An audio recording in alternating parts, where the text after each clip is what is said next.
Okay, cool. We're live. Here we go. Oops. Sorry. Now I should be able to hear you. We're live. I'll do the song thing. We're doing a call-in show with Jimmy and the Arden and Jimmy. I almost said Jimmy and Arden Snow. With Arden and Jimmy. Wait, all right, start over. Oh, did we get married? Luthien accidentally titled, I caught it right at the end, but accidentally titled Jimmy Snow and Arden Snow the other day. Anyway, here we go. That's really funny.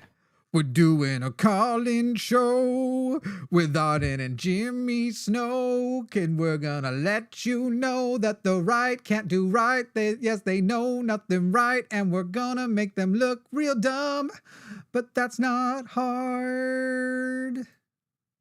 What's up, people? Hello. Goodness, what a week, what a month, what a day, what a whole thing. And right now we have lines open. And if you are one of the people who claim that you value the actual conversation, you know, all he ever wanted to do was just debate. Well, we've been doing it a little bit longer than quote unquote him. We've been doing it a lot better than quote unquote him. Though somebody today, what did they write? They wrote, why are you quoting the pronouns? You're not quoting like longer than him. You're like, quote unquote, is Charlie Kirk trans? Did we not know this? Him. That's like where the trans part fits in. Now it all makes sense. That's the real conspiracy. Did you all know Charlie Kirk was trans? They're gonna get me pulled off of the air. No, the him of the moment, as I had it named. It was sort of like him. It's fun. It's fun. I hope these people will call in. We're live right now. The phone number's on the screen, 33654-32101. Made it very, very easy for you to remember. Very, very easy. I do love that there is a lot of hypocrisy going on online right now. Tons of it. Tons and tons of it. Without ever acknowledging the massive differences between different situations. But even if they weren't different, the amount of people saying like, well, no, now it's okay because we're doing it, which means it was never a value of yours. You never actually thought cancel culture was wrong if you're now participating in it because you have, it's sort of like the victim bully thing. All bullies were all like, I think this is like 99% true. The pathology of a bully was they were first a victim. And so you aren't a good person if you became a bully after being a victim. This is granting if what there's obviously a lot of nuance to what we're talking about, because they're also acting like right now, people making jokes using their free speech to say, I do not care that fascist died. I condemn murder, but I don't give a fuck he's dead. And I will make jokes about the situation surrounding it. Cause I don't care. And to quote Hitchens about the death of Jerry Falwell, you know, this wasn't natural causes. So there are things I worry about, but you're not going to conscript me into feeling a certain way. And I am going to consider his death a deliverance while condemning the concept of murder, especially in the fear of what martyrdom can do, in the wake of what martyrdom can do.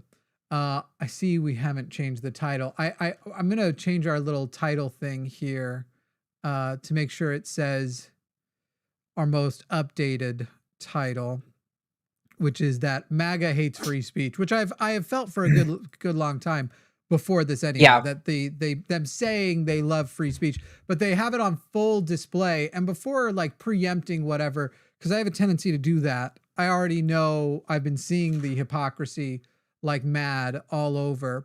And I'm going to avoid going on a rant now and debunking the arguments before they come in raw live. But if you can prove me wrong, that it is in fact the left that hates free speech, if you can prove me wrong that it was appropriate, that firing the way Kimmel was fired, as we talk about the current news, Jimmy Kimmel has been fired, and the what surrounds that, or if you are watching right now, because I've put a bunch of challenges out on Threads, like, yo, you can call me right now and prove me not wrong. Prove you have that Charlie Kirk in you, that prove me now. And like, let's do it. Let's Take up the mantle. Everybody's talking about here's the funny thing. The left just created 10 million Charlie Kirks. You bitches still don't call. Charlie was apparently, the Charlie was, he's ready to debate. He's going to beat us with ideas, according to you. That was his whole thing. I think that he participated in an extremely violent culture. He was in a violent political movement, and that the violence done to him, while condemnable, is actually not more significant than the violence he participated in. Another claim I have, if anybody would like to call and prove me wrong, is that the tragedy of what happened to Jimmy Kimmel is actually a larger tragedy. And that has nothing to do with the value of an individual's death, because I hate it. If I were murdered by even a politically motivated, but sort of crazed, murderous, chronically online asshole, that would be a tragedy for my friends and my family. And for them, it would be a greater tragedy probably. But if Arden was, let's even just go with a platform much smaller. If Arden was removed from our platform because the government came and said, if you don't take her off, which this might be coming, we're going to shut down your YouTube channel, then that would be a bigger tragedy than my actual death. So another claim, if you want to call and debate, and you can prove me wrong, that what has happened to Kimmel yesterday, actually the ramifications of that, the broader spectrum of it, is in fact a larger tragedy. And Steve in the chat, I see you're very brave in comments. Call in. I know you only want to use the web caller because you're actually a troll. And if you want to make a death threat, nobody who's ever called in that number has been given to anybody. It's never been publicized. We have a multi-year track record that there is no danger to you as an individual to have our number, for us to be able to see your number. We don't share that with anybody. And what are we up to? 7 years now? 7 years of proof. It's never happened one time. So the only motivation you have to want to call them from the US and the web is some sort of anonymity, because of my guess is you want the option to be able to scream slurs and death threats and that not be turned over to the FBI. You want to have that complete. But I don't even disagree with you that Charlie was killed for speech. I disagree with what you then further extend that out into. But call in. I think chat's saying your mic might be quiet. I saw somebody say I was a lot louder than you, and then somebody said turn up your mic. All right, this should be better. I did have my mic slid down a little bit. Steve, I always see how brave you are. The number is there, 737, my goodness, that's a Texas phone number I almost gave out. 336-543-2101. Was I about to give out one of my numbers? No. Death threats are your domain, calling everyone a fascist. When have we ever issued a death threat of any kind ever? I would love to see that. No, but Steve, I would wager it doesn't exist. And Steve, here's the deal. If you continue in chat, we will just time you out for the day. We don't debate with live chatters. Live chat is not, we don't gather the audience for you to be able to do a little bit of a sideshow in the chat there. So you can keep trying. But unless you call by your number, in the end, you're just going to get it. You're going to get, at the very least, you're going to get timed out for the day. Is there a possibility your mic is repeating on itself or something, by the way? I don't. It does sound a little echoey to me through my ears, but I'm not seeing where it could be repeating on itself. Could you lower its gain and just put the microphone closer to your mouth? Yep. How's that? Are you on an SM7B? Yeah. So the premium range for an SM7B is within 3 inches of your mouth. SM7Bs for premium audio should be as close as possible. I kiss mine. Not gonna stuck on my SM7B, but is that better? I turned the gain down quite a bit. Yeah. Moved it closer. Yep. Okay. Definitely. All right, people. So I'm just waiting for calls to get screened here. And we'll wait to see whether or not Steve is anything but a keyboard warrior. I doubt it. I also doubt it. Actually, while we wait for calls to come in, I'm going to run and grab a Gatorade to power through the show with. Word. A little note of caution to people who are watching right now. The Donald Trump seems to be doing the make Antifa officially a terrorist organization. Know that this is not because he's in any way interested in actually curbing terrorism, curbing violence. It's because he has an interest in imprisoning people who are vocally opposed to him. So you will notice that there are people making posts of like, oh my God, look at this person who's proudly saying they're Antifa. In one case, they're doing it right now to this lesbian creator who back in 2020 said, I'm proudly Antifa, meaning anti-fascist and whatever else. And the goal of those posts are to get you to engage with it, to get you to defend it. So you see people responding like, you don't have to sell me any harder. I already love her, or something like that. Because people are going to be screenshotting that and using it to try and engage.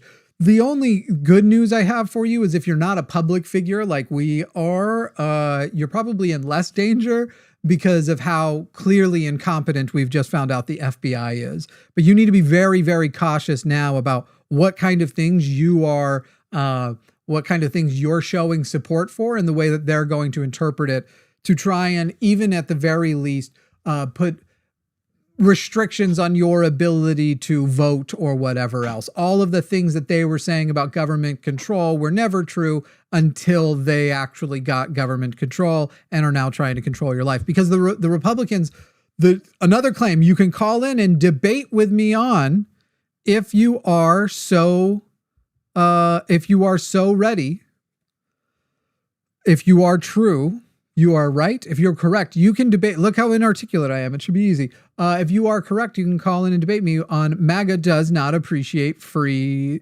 I'll just go with freedom. Does not actually want small government. They want intense government control, especially over your personal life, your social life, who you can be around, who you can associate with. I will absolutely take on that argument as well. You are welcome to call in.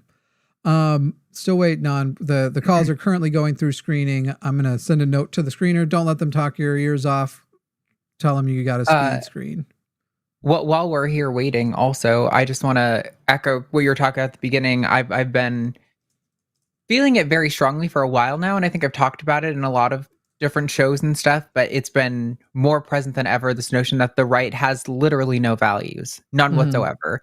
If you are willing to completely abandon or take a diametrically opposed view on an issue at any given time, if it's politically expedient, that is exposing you as having zero values. Like when the left stands against something, part of the reason things like, oh, if you went to Gaza, they would throw you off a rooftop. Part of the reason that has no water with almost any queer people or like left-leaning activists is because we have an actual principle that informs our opposition to unjustified killings, unjustified murders, right? I'm opposed to it 100% of the time. Yeah, I mean, obviously there are like niche cases like, like lying about Anne Frank in your attic or something like that. You can come up with these sort of like philosophical exceptions to the rules or whatever. But yeah, we actually have values that inform our beliefs. And that's where our positions are coming from. The only value on the right is owning the libs. I sincerely believe that.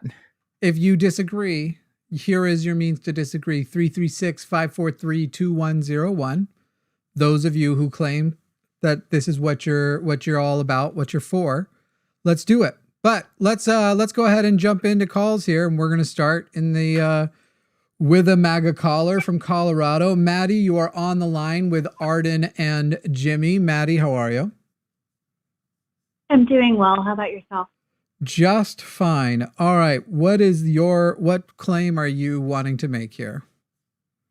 Well, I would just love to know why you think MAGA silences free speech, because I live in a blue-run state, and I have seen firsthand how Democrat-run politicians do not tell the truth, and they actively silence speech. They actively let criminals onto the streets. They lie about homelessness. They lie about drugs. They lie about rape. I don't know if you've ever been raped, but I've been assaulted, and they don't care.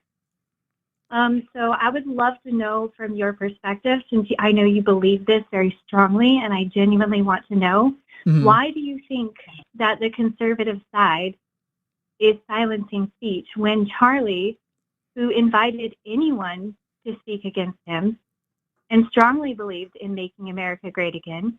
Mm-hmm. Because regardless of what Democrats want to believe now about us being a secular nation, that's not true. Mm-hmm. We were founded on Judeo-Christian principles, and there has to be. Maddie, how many claims do you want to make before we start the rebuttal? How many more do you have left? Excuse me, Maddie, are you really trying to talk over me? Maddie, are you here to discuss and debate, or are you here to like proselytize for MAGA and just repeat propaganda points and never stop? Why do you think that Democrats have a better way of thinking than MAGA? I don't. Oh, then MAGA? Because it is a slightly shittier way of thinking. Maddie, you've mistaken me for a Democrat. How so? Because it is not steeped in Christian nationalism and it opposes Project 2025. And generally their values are consistent with separation of church and state, which was the actual values our nation was founded upon, despite your emotional assertion otherwise. Just one of the emotional assertions you made. Separation of church and state is something that has been entirely misconstrued, and it is part of the current judicial system who get to make up judges from the Supreme Court level all the way down get to decide the interpretation of the law.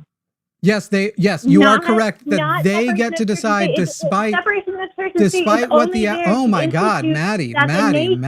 Hey Maddie, everything you just said. Their beliefs on anyone, Maddie. But it doesn't. This is an open mic, by the way, Maddie. Oh my. Okay, so she is just gonna talk. So this isn't a person who actually wants to have a conversation. Hey Maddie. Okay, go for it. Maddie, what's your favorite food?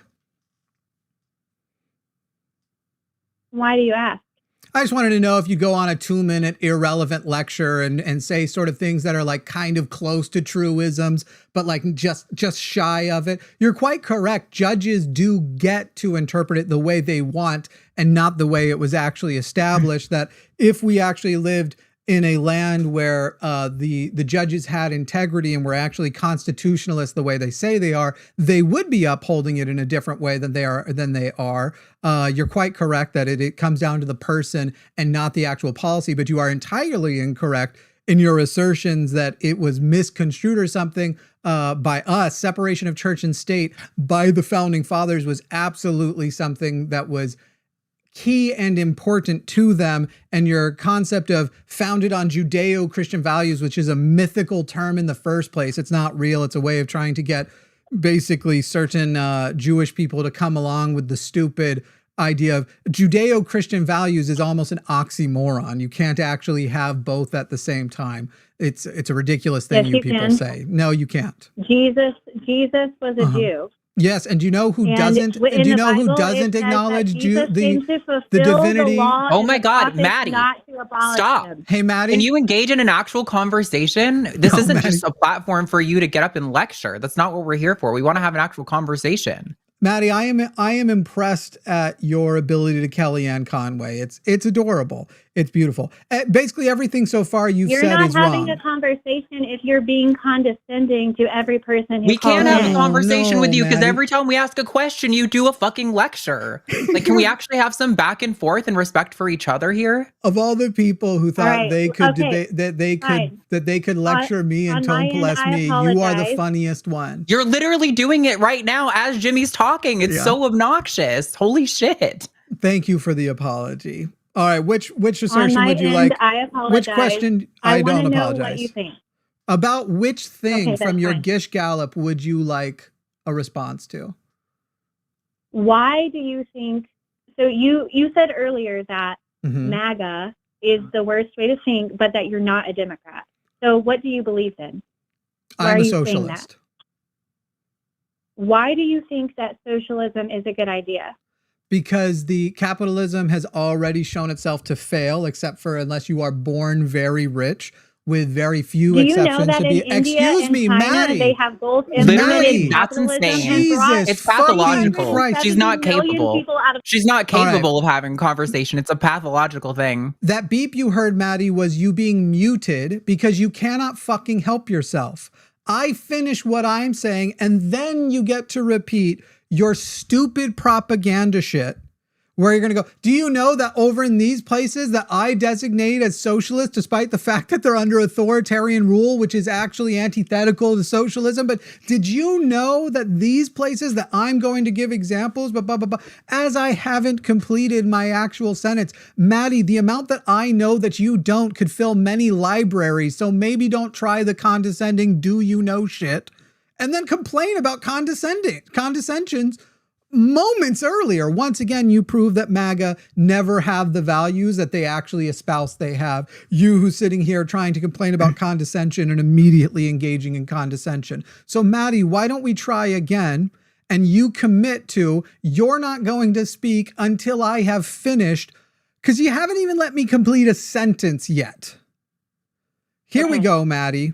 What would you like to know? We're starting fresh.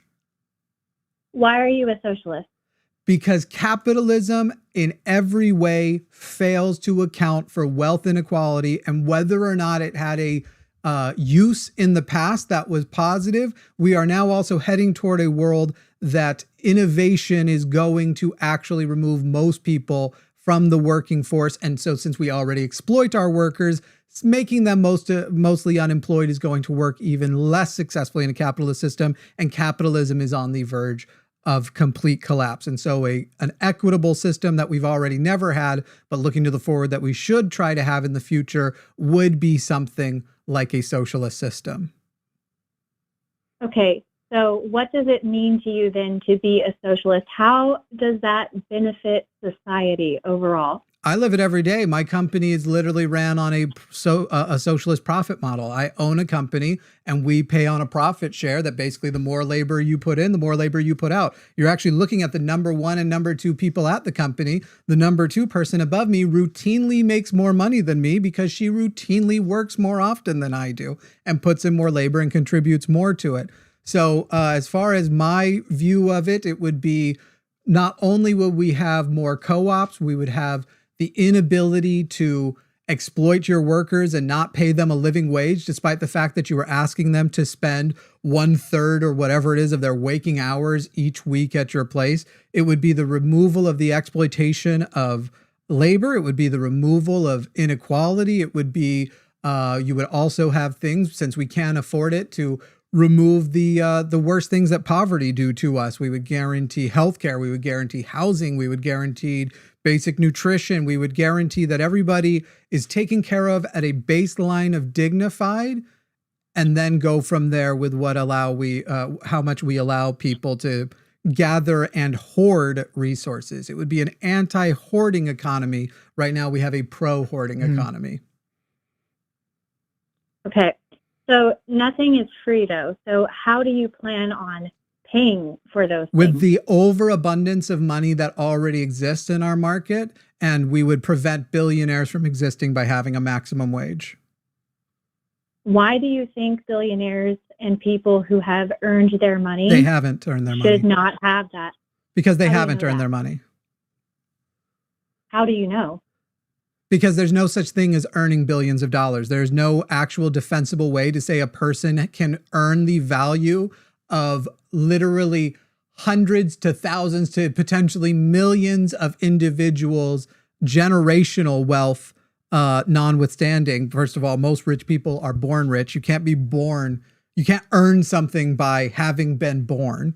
But it is absolutely insane to think that something that is built on labor and consumerism and having individuals participate at every level means that the person putting in more labor at the bottom should make 1/1,000,000th or whatever the actual number is of the person at the top. It is absolutely done on worker exploitation. And the reason it's easiest to do with very large companies where the bottom and the top never interact with each other because there's that level of dehumanizing separation. It is the kind of scheme that if you tried to go into business with your friends, you wouldn't be able to bring yourself to do because you would have faces to the people until somebody had conditioned you in a way in which you actually do dehumanize those individuals, as we know is a culture amongst the ultra rich, that they don't even see the humans below them as actually human or as deserving, that they do believe they've earned even the money that they were born into.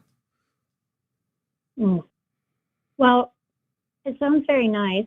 I will admit. But at the end of the day, wasn't Mao in China a socialist? And he killed over 100 million of his own people. Okay, and Hitler went hard toward capitalism and toward big businesses. So I guess you support Hitler. No, he did not. Yes, he absolutely did. Hitler was a far right, ultra right, ultra nationalist, fascist movement, and he went hard for. In fact, shit all over the socialists and embraced the capitalists. So you've gone with your example of a person, and you think, oh, this person who's authoritarian, therefore this is a good example of it, and you're going to go with not whether or not the economic system was a problem, but that how murderous he may have been was the actual problem with it all, as though these aren't unrelated concepts.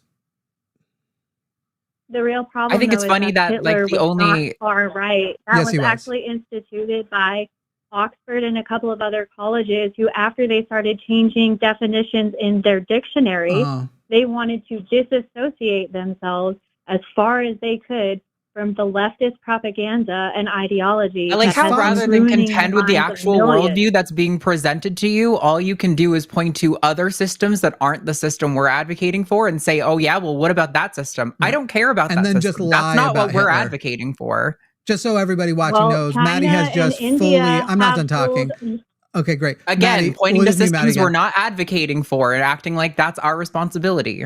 So everybody watching is aware, Maddie has also just lied completely about the Hitler thing. Hitler was absolutely ultra-right. He actually shit on the socialists. And by the way, leftism is completely incompatible with ultra-nationalism. And no historically literate person would claim that Hitler wasn't an ultra-nationalist. I mean, you don't even need to learn German to be able to hear it in his speech, though you may need to know the German word for Germany, Deutschland. But you don't actually have to learn much of anything to see that what she is trying to do is a grift of rewriting what his alignment was. He absolutely was an ultra-right fascist, and he warmed up to the capitalists. He warmed up to the people who liked him, much like our current fascist president is doing. Now we'll unmute Maddie, since I have to control Maddie's mouth for her because she cannot resist. That is what socialists do. They control the narrative that they don't like. And this is what Republicans do. They try to speak over you when you're telling the actual truth. Lie When it's about your every turn to fact, talk. try to say that actually you're cared responsible about for the things that you're truth, not you would let me advocating for, speak. say the system you're advocating for is something it's not. Yeah, it's extremely frustrating because it's just completely detached from reality. And your ideas were so correct, then you would let me speak, but I you're would not. let you speak when I'm not actively speaking, Maddie. I've given That you is plenty your of problem. Callers on Maddie and I all the have something time who don't share need to be and you're treated not. like you, and Literally, see, yeah. look, that's literally happening right now. We have callers all the time on Maddie who vehemently disagree with us on the topics, and we don't have to do this. This is a you problem. This is very much a you problem, Maddie. And you sitting there going, you've given me, you don't give us any opportunities. We are graciously giving you opportunities, but we only give them to you when we're not speaking. Or shared any of my ideas or thoughts or values at all during this call, because after Jimmy was done, I was like, you know what? I enjoy a back and forth dialogue. I'm going to let Maddie talk instead of trying to butt in and get my word in. You should thank her for that, Maddie. I wasn't going to hold my breath. Oh, now she's quiet. Okay. Now, well, Maddie, let me guess what your next thing is going to be when we go, what's your response, Maddie? You're going to go, am I allowed to speak now? As though everything we just said wasn't identifying that it's not a matter of we're not letting you speak. It's that you are trying to bypass what is obvious etiquette in speaking and not waiting for the silence to begin. So, Maddie, if you wanted, I'm not going to ever, whatever plan you have for me to be like, now it's your turn, or to try and get up on the cross, it's not going to happen. When we go silent again, you're either going to take your opportunity or we're going to move on. Just waiting for you to finish. Oh, are you? Finally. Was that weird for you? Yes. Did you have to sit on your hands? A little bit, yeah. I bet. We live in a very hostile world. What can I say? Yes, and you are one of those very hostile powers. I'm not. You are. You don't even know. Well, you you're pretty don't even know hostile me. to effective dialogue, Maddie. We're trying to like actually engage with you in a conversation, and it's been extremely frustrating to do. Well, I'm sorry about that. So you've already acknowledged that the system I've laid out Thanks. is superior. You called it sounds extremely good. Then you went off and you tried to present some experience of some other system as the one we're advocating for, even though it's not. However, you called in and you told the screener, I don't know if you remember, because it seems like it was 7,000 obfuscations ago, that you think MAGA doesn't silence free speech. So do tell me, how does the FCC chair threatening ABC if they don't do something to Kimmel, and then after he does do something to Kimmel, go on Twitter to acknowledge that not only was he a part of it and happy about it, but this was a part of Project 2025. Do tell me how that is not MAGA silencing free speech. Well, I think that what Trump said was accurate, which this was an excuse to get rid of him because of ratings. And yet, if that's true, why did they need to threaten it, and why the timing with it? So you're basically wanting to sit here and say, why did Gina Carano get fired from Disney? Because Gina Carano said anti-Semitic things, and Jewish people, presumably, or non-Jewish people too, found them offensive, and Disney, independent of any pressure and zero threat from any administration that was in power at that time, they chose to separate with Gina. Can I share a thought? Because this is a frustration I have when talking with conservative people, Maddie, and you just kind of like square on did the thing that's the most frustrating, where when censorship happens from like what you might think the left, it's usually like a collective push from a group of people, like Jimmy was just talking about, like, you know, Jewish people or progressive people or whatever, who are saying like, hey, this thing really upsets me, and I would like it if there were some sort of consequences for this action, right? And the left is accountable for that. But on the right, what's happening are the institutions of power, the president, the FCC are doing these things. Like, it's a complete double standard to say that the left's censorship, you know, the ones that you're putting, like holding the Democrats responsible for, are just people having feelings about something. Whereas the ones we're upset from you about is the actual government, the actual people in control of the levels of power enforcing their worldview on media. I think those power structures are diametrically opposed. And it's extremely frustrating that the left has to be held accountable for every group of people who's upset about something, every stray Twitter account who laughs a little too hard at a Charlie Kirk meme.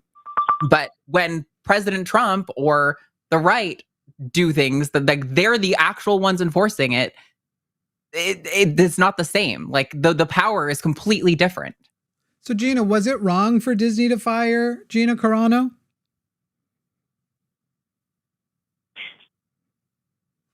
Are you talking to me? Sorry, did I call you Gina or something? You called her Gina. Maddie, was it wrong for Disney to fire Gina Carano? Well, if I remember correctly, I didn't think it was for anti-Semitic remarks. I thought it was related to the LGBTQ. And, you know, when you make comparing a really good the point pandemic to the Holocaust is anti-Semitic.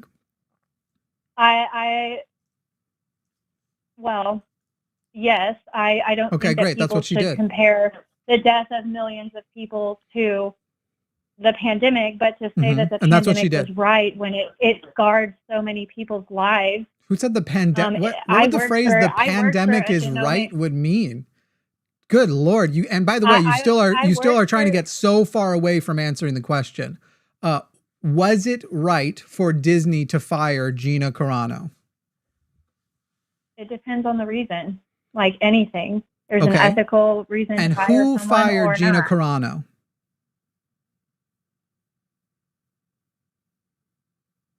Disney did.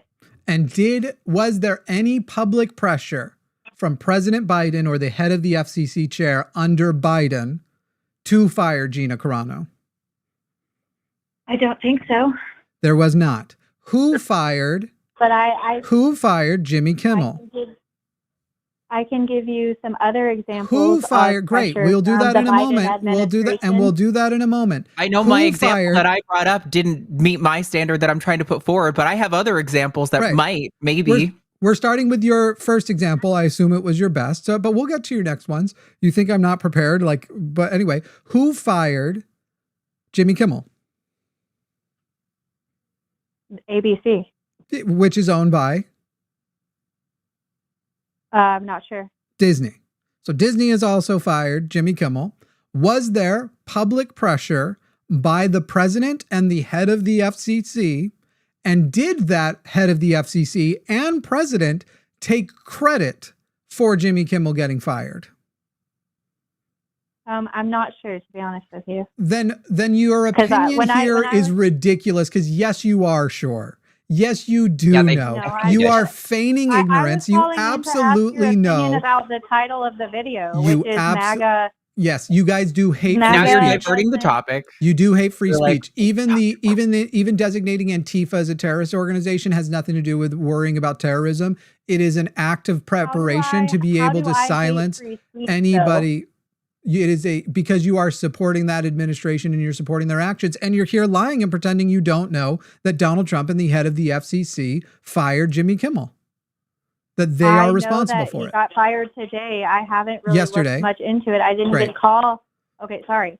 Great. Well, now you know. Call about that topic. Okay. Now you know. Well, I didn't call about the topic. I called because I genuinely am curious because of all the hostility and all the fights between the two sides. And when I'm sorry, what is the other person's name on the line? I am Jimmy, and Arden is here with me. Jimmy. Mm-hmm. And what was it? It's like garden without the G. Arden. Arden. Okay, you are absolutely correct that our two sides are diametrically opposed, and that is why a lot of people are so upset. I just don't like seeing that some of the things that I voted for, or when people will say things like, oh, well, you think Trump is Jesus and you worship him. No, I appreciate his policies on illegal immigration and other things that he's done, but is he a perfect man? No. Also a terrible, that you don't have to keep bragging about being a bad person. His positions on illegal immigration are barbaric, because you are content with him. Why does that make me a bad person? Because his are barbaric. They subvert the rule of law. Like Maddie, I just said it. You like it's his. It's a federal offense to be here illegally. It is a misdemeanor. It is a civil violation and a misdemeanor. It's not a civil violation. It is a civil violation and a misdemeanor. You can repeat yourself and I can repeat myself. One of us is correct. Who cares? It's a federal offense Who to be cares? Here illegally. Okay. And my Medicaid dollars and tax dollars should not be given. $500 million in our state are given to illegal immigrants. Your $500 million isn't going to them. Who actually paid for our country in their blood, tears, and sweat. I Googled it, and the AI overview says it's a civil violation. That money is being given to illegal immigrants. It's not a civil violation. It is a federal offense. Google disagrees with you. Maddie, you're wrong. Even to what degree you can make it a federal offense. Maddie, you're only right about the first do time. I have to go back to muting you again? So the first time. So wait. So you admit it is a civil violation. Right. It's only then it happens twice. So wait, if you knew that, that means you were lying. You could have just clarified, oh no, what I'm saying is the second time it's a federal offense, but you're right. The first time it's a civil. But you didn't do that. You tried to say that it's always, you were like, no, it is a federal violation. Don't you think that's dishonest, Maddie? That sounds like a lie to me. You're now being unmuted since you were once again not allowing anyone else to speak. So Maddie, why did you lie? If your point is so strong, why did you need to lie to make it? It's a misdemeanor first time, which is not a civil offense, and the second time it's a federal crime. Great. It's a felony. And guess what? Maddie? I still wouldn't even care if you were right, and if the first time we made it a felony. I am right. I would. No, you aren't right. You've had to change your position already. You've had to change your position already, Maddie. You are so dishonest, and you're so wrapped up in the MAGA cult thing. You only know how to lie and hear it in your own head as the truth. And socialism is not a cult. Correct. Socialism isn't a cult. He's a socialist. MAGA is the cult. I'm not even calling being a Republican a cult. Oh my fucking Christ. You have to be muted every time. I know. I feel like Maddie is in some sort of like triggered self-defense mechanism mode right now. from the her very tone first is moment. low, and I feel like in a different environment she might be more tolerable to engage with in a conversation like this, but right now she's doing this like triggered I have to talk over you thing to get my point across, and it's just like makes her not really a person that's worth engaging with, to be honest. And you know, the lying to make your point and saying I didn't lie, I just changed it, but I said it right the first time, but I changed it, like it's just incoherent. Yeah. So, Maddie, I'm going to respond while you're still on mute, and then you can respond. The reason why your position on illegal immigration makes you evil and barbaric, even as you say things about, but the veterans, who I also think we should take care of. And then you start whining about they're using X number of dollars, completely ignoring the fact that they pump much more into the system than they take, that they are pumping money even in through taxes and everything else, but not receiving the benefits from them. The fact that they even the Trump administration is having to slow down in certain areas because they're realizing that they are going to get rid of a significant part of the labor force of people who not only are here illegally, but also worried about the people who might have a family member who are here illegally, who are also not showing up to their jobs. The fact that actually, if you removed all of them overnight, our economy would utterly and absolutely collapse. And that immigration, the only thing bad about illegal immigration is, or good about, sorry, the thing that is most bad about illegal immigration is how much immigration we've made illegal, when generally we should have a nearly open border with vetting obviously done to keep felons and murderers and people out from other countries. Meanwhile, we should be encouraging people to come legally and having them here documented, because the main reason why we don't is the government actually does understand that they are an important part of our labor force. And if we don't bring them in and give them those protections, we can exploit them more.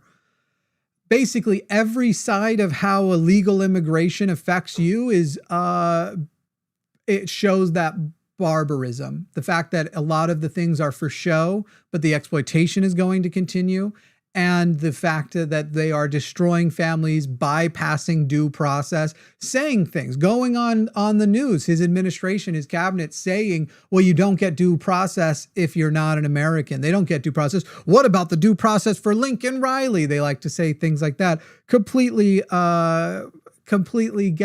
sort of ignoring the fact that, like free speech, if you don't give it to the people you don't like, then you don't have it either. Because the way you would even establish if a person is here as a quote unquote illegal immigrant would be through due process. It is that absolute violation of both humanity and autonomy that your side is obsessed with. So yes, you are a bad person for supporting Trump's barbaric immigration system, which is meant to just appear very good for him and make racists more excited that he's in office, but in no way is actually designed to make anybody safer.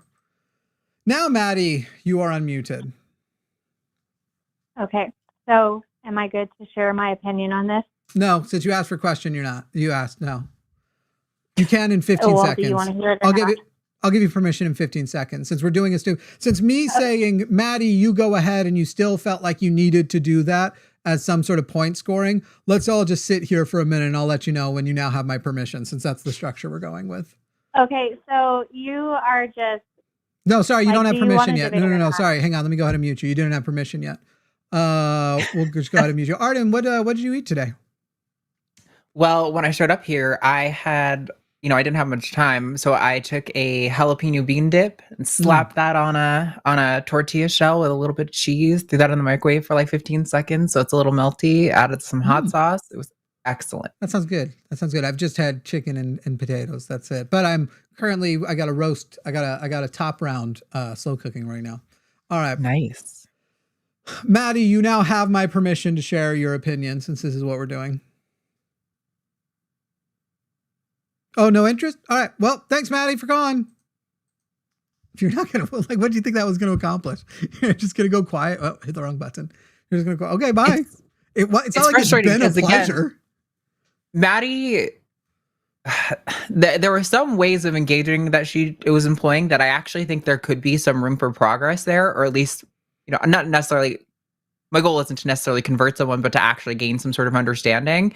But she was so, listen, it could have been relevant to her point, but bringing up like the, being a victim of SA right at the beginning of the conversation, and then the kind of framework that she was approaching the conversation from, it felt very much like she was triggered and being very PTSD kind of defensive in some sort of way. And I'm like, maybe Maddie call back like next week, and maybe What's if your you're call in like a first and cooler take some headspace, notes? it'll be because I do want to have a back and forth with you, but I just like there was no room for a fruitful conversation there. And I think if you started on a better foot and not trying to steamroll us, we'd actually have a good dialogue.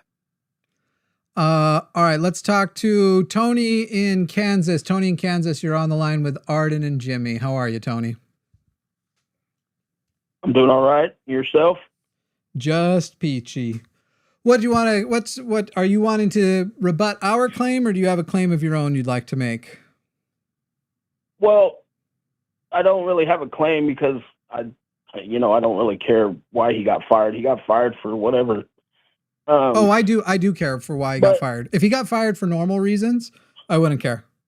I'm not like into Jimmy. I haven't watched an episode of Jimmy Kimmel in 10 years. I could care less if he got fired because his ratings were low. It was bad business, whatever else. What I specifically care about, Tony, is that the government basically told ABC, do it or you're going to lose your license.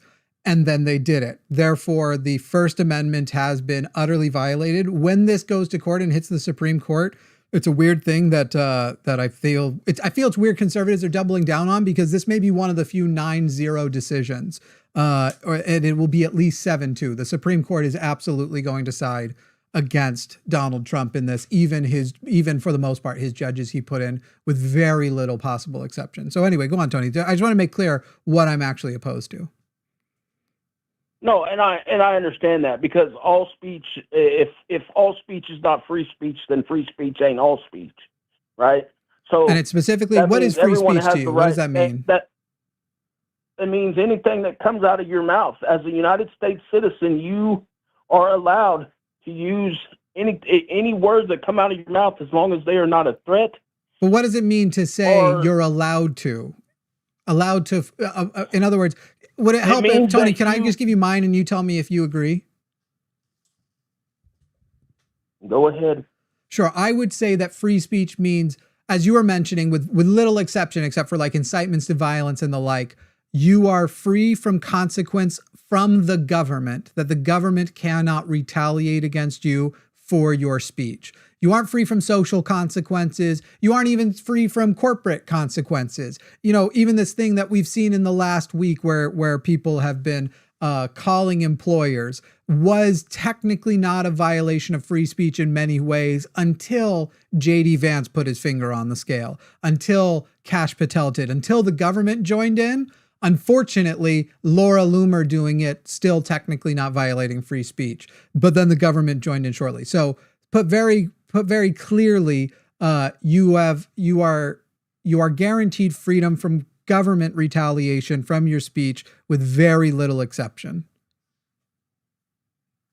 Right. Good. That should be. Excellent. Now that has been violated, correct? With Jimmy Kimmel? Let's rewind it. Did Nexstar and that other group that owned all these TV stations across America, they're the ones that told ABC that they wasn't going to air him no more. And that wasn't a push from anybody. That was Tony before the FCC or Tony. That's a distinction without a difference. He was fired relative to the timing of the threats of the FCC. So whatever else you want to bring up, right? And and it makes it look bad. Tony, not only does it make it look bad, the then chair of the FCC and Donald Trump have acknowledged credit for it. And now Donald Trump broadcasting who, right? Okay. They are the president and the head of the FCC. So if the heads of those government agents, the government and the government agency say, yes, we did it. Now, at the very least, Tony, you should be asking for a constitutional investigation to find out if it is true that that is the case. And if it turns out they are responsible, I assume you would be in favor of removing both of them from their positions as they have violated the First Amendment. Correct, Tony? All right. Okay, so what about Maxine Waters? Maxine Waters, what about her? Can we agree, though? Can we go back and agree to that? She openly stood there. She openly stood there and said, disrupt them, get in their face, fight them. And then what did she say in follow-up? On the congressional stairs, and she was never censored. She was never brought before a committee. She used her free speech to openly state that all MAGA Republicans you need to get in their face and disrupt them. If you see that red hat, knock it off their head. Wait. Okay, what about Roseanne Barr? Tony, I'm letting you, Tony, hang on. I'm letting you do your whataboutism, which is what you're doing right now, but we're going to go one at a time. So you don't get to finish off of Maxine and not let me respond and then jump to Roseanne Barr. Go ahead. Did she actually say, knock their red hats off? You know, as far as I'm concerned, yeah, because that's what I. No. Not as far as your. Excuse me, Tony. Is there is no credible evidence that she said anything like that.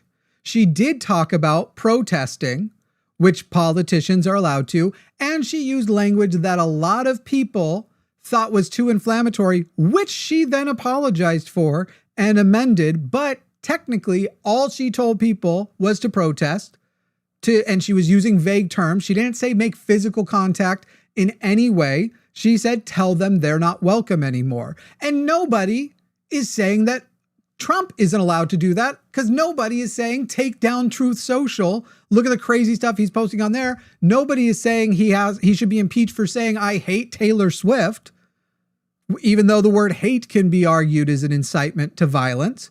And yet those things aren't happening. We are talking about directly. So with your example of Maxine Waters, which isn't even related to this, Maxine Waters was a politician who encouraged people to use protest and free speech, and you had to be hyperbolic at best, lying at worst, about what she actually said to add an act of violence, physically removing their hat, to make your point.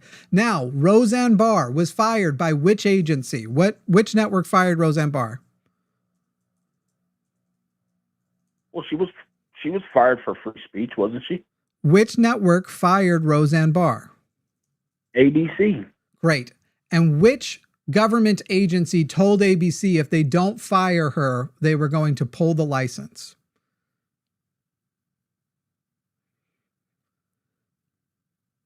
Do you remember? Did Biden do that? Did Biden say you have to get rid of her or there will be consequences? No. Correct. No, but Biden said a lot more. Did he? Did he about Roseanne Barr? So you think that Biden as president just about Republicans and white men in general? So, but sure. we ain't Okay. Well, first of all, that. Biden doesn't make comments about white men. He is a white man, and if anything, he's kind of a pussy when it comes to commenting on racism. But second of all, Roseanne Barr was fired in 2018. So your example is under the Trump administration. So if you wanted to argue the government did something wrong, then you'd have to acknowledge the fact that it was once again Trump. But no one here, as I said at the beginning, and yet for some reason you've gone, no, we need to go back to the argument I want to have and not the one that I am scripted on. I don't care if someone gets fired for the government not putting pressure. If the government isn't aiming for that firing, then that is within a company's rights. It's certainly within the individual's rights. You don't have to keep somebody on if they say something like shit. You are protected, as you and I agreed under the First Amendment, from retaliation from the government, not from a company.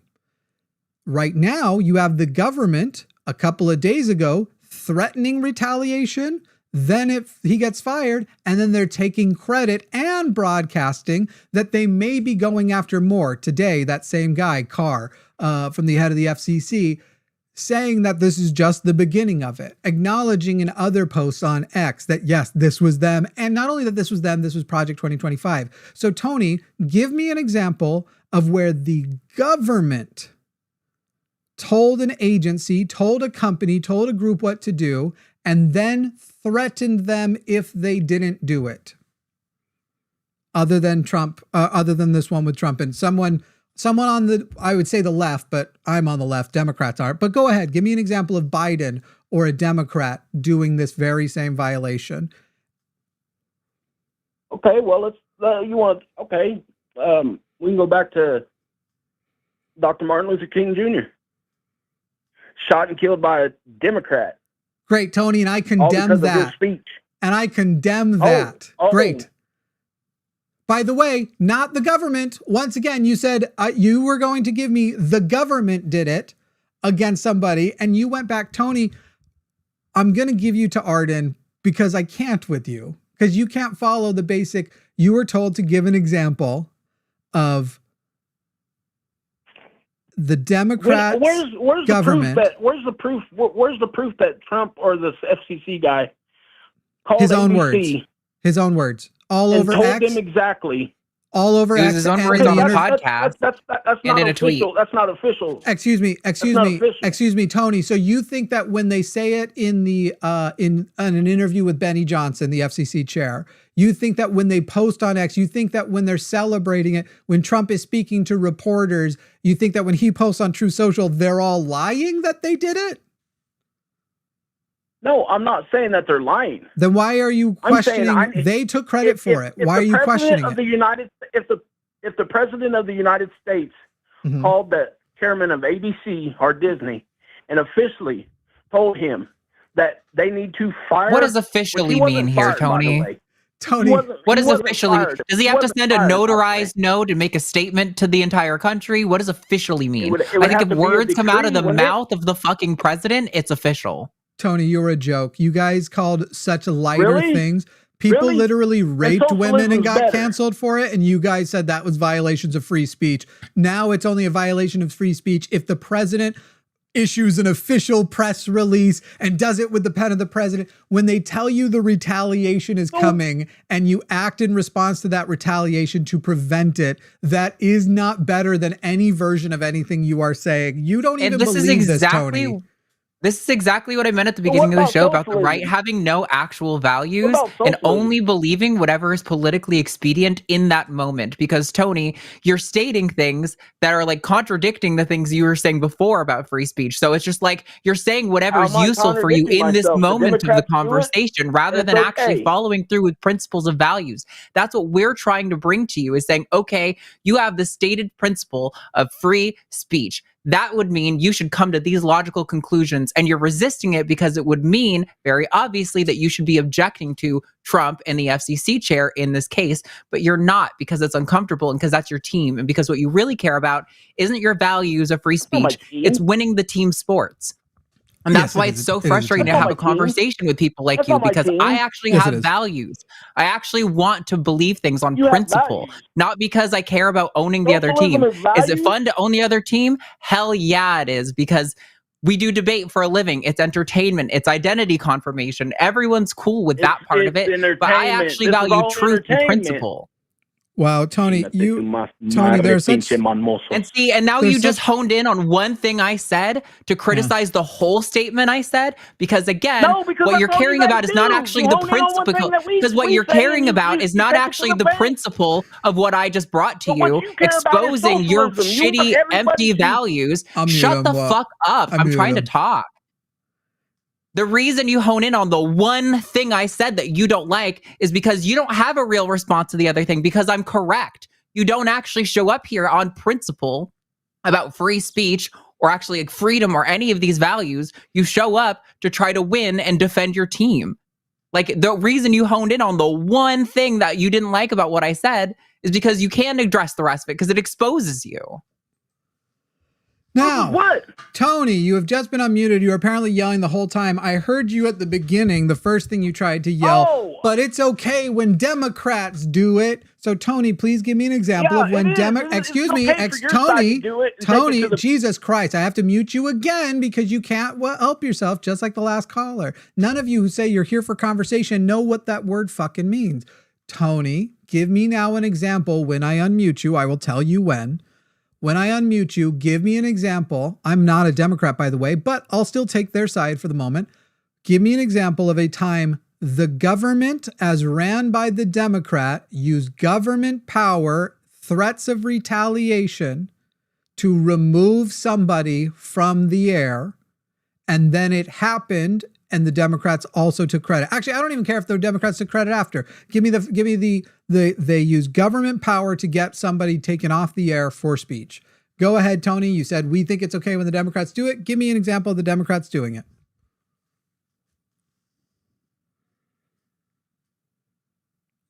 Go ahead, Tony. Are you trying to decide what slur you're going to yell instead? Yeah. What about the Biden administration waged war on free speech with 57 censorship initiatives? You know what? I at least What about appreciate that? that you started that sentence with "what about." I mean, Yeah, like sure. we don't even have to call it "whataboutism." You literally did it let's call that yourself. 57 Great, Tony, times Tony, while Tony, you Tony, was the president. Tony, great. answer the question. Tony, I'm going to let you explain. So, Tony, I asked you for Answer the your fucking question. Tony. Excuse me, Answer the Tony. fucking All right, so question. Tony, you don't get to tell me to answer the question and call me a fucking moron when you didn't just answer the question I asked. But I was going to engage your question, even though I just asked you a question and you answered something else. It's like I asked Arden her favorite food earlier and she said fucking railroad ties. And it's just unrelated. It's nothing. It's not the same. So it's very weird to condescend about answer my fucking question when you weren't answering my question. But great, Tony, instead of answering my question, you're engaging this 57 censorship thing. And boy, do I trust your number. So Tony, give me an example of when that policy threatened retaliation against an individual. And as a result, that individual was fired so a company could avoid retaliation. Go ahead.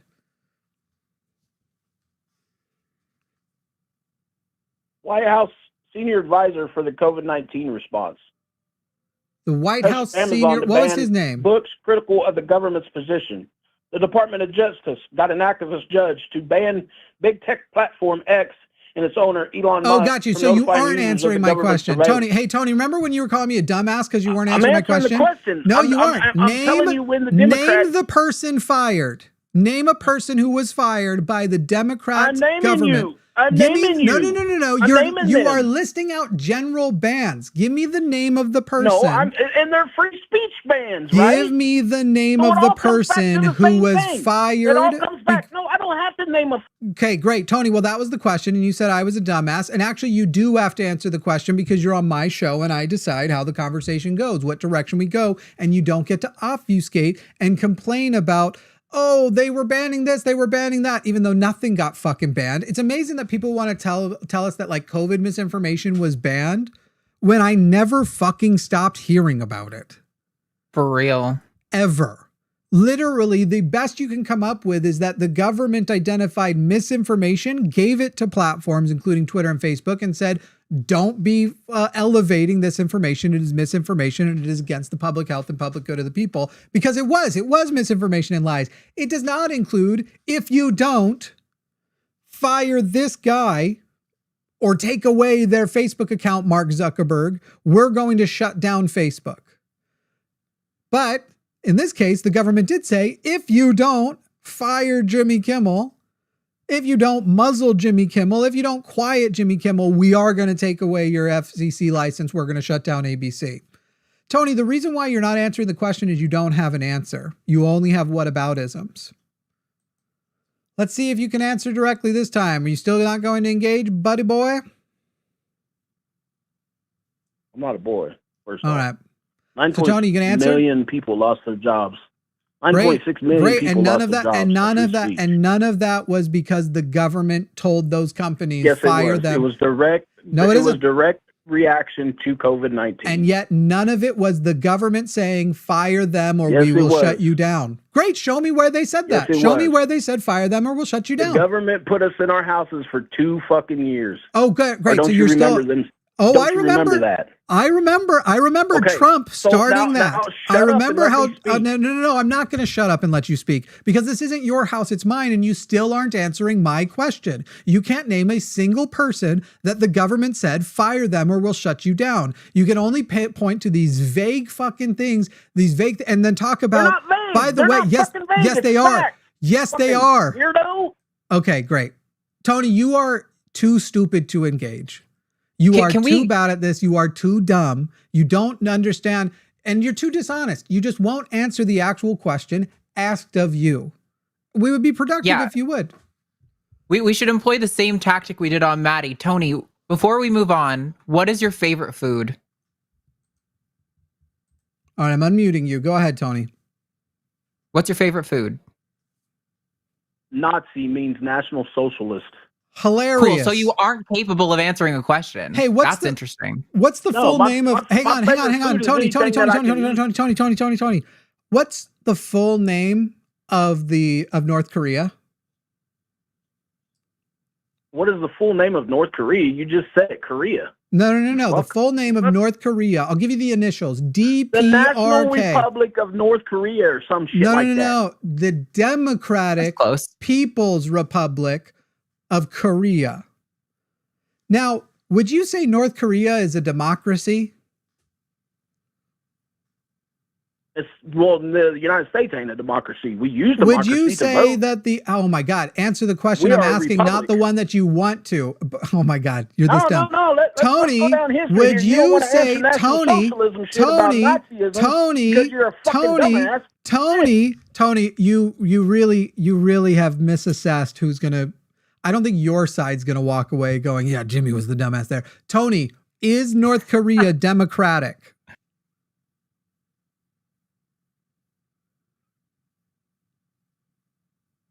It's not a trick question, Tony. Is North Korea democratic? It's ran by a dictator. So it is not democratic, correct? That's how you want. Tony. Answer the question. I'm going to start talking to you. Tony, answer the question, you moron. That's what you're saying. Right. Answer the question, you dumbass. Is it democratic? Okay, you fucking dumbass. Go ahead. Okay, dumbass. What is it? Is it democratic? Yes or no? Bitch. Is it democratic? Yes or no, Tony? Just because you have a Democrat in your fucking name, I'm not a Democrat. That you are a Democrat. Interesting. No, so you're just a socialist. because, so just you're because, so wait, Tony, Yes. You're saying that like it's a slur. Chill, buddy. Chill. Well, Nazi is a slur. Chill, buddy. Tony, I had to mute you again because you can't handle. I like what you said. Just because you have Democrat in your name doesn't mean you're actually a Democrat, that it's not actually democratic. Thank you so much.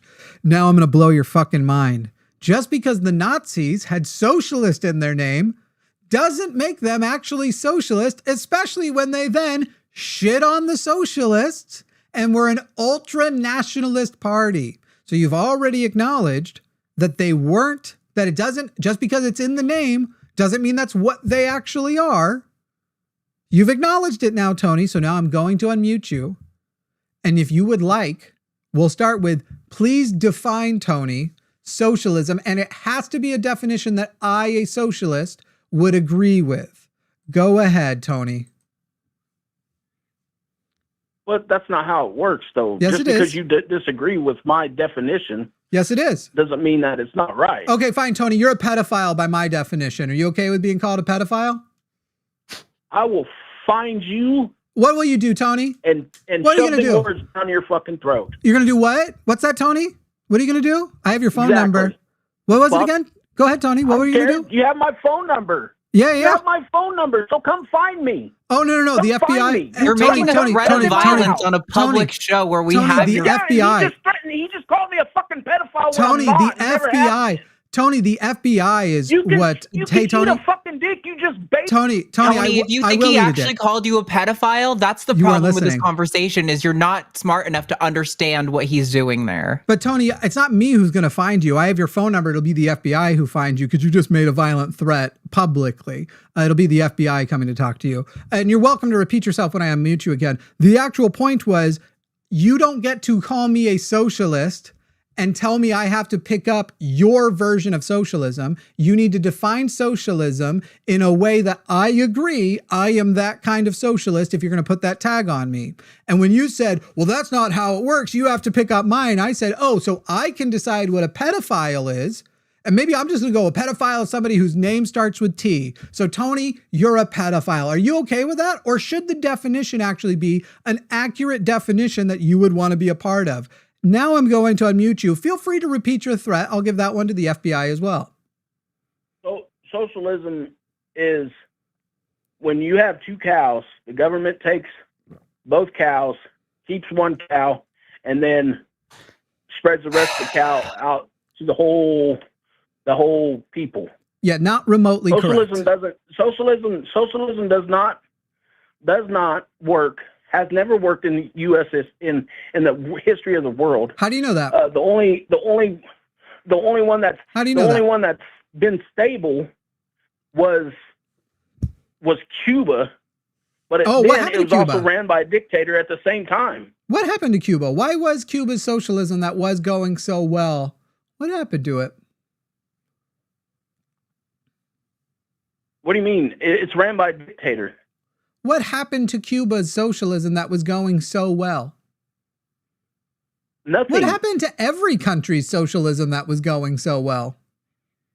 They all vanished. They all quit using socialism Why? as a form of government. No. Why? Because it Why? doesn't work. Is that why?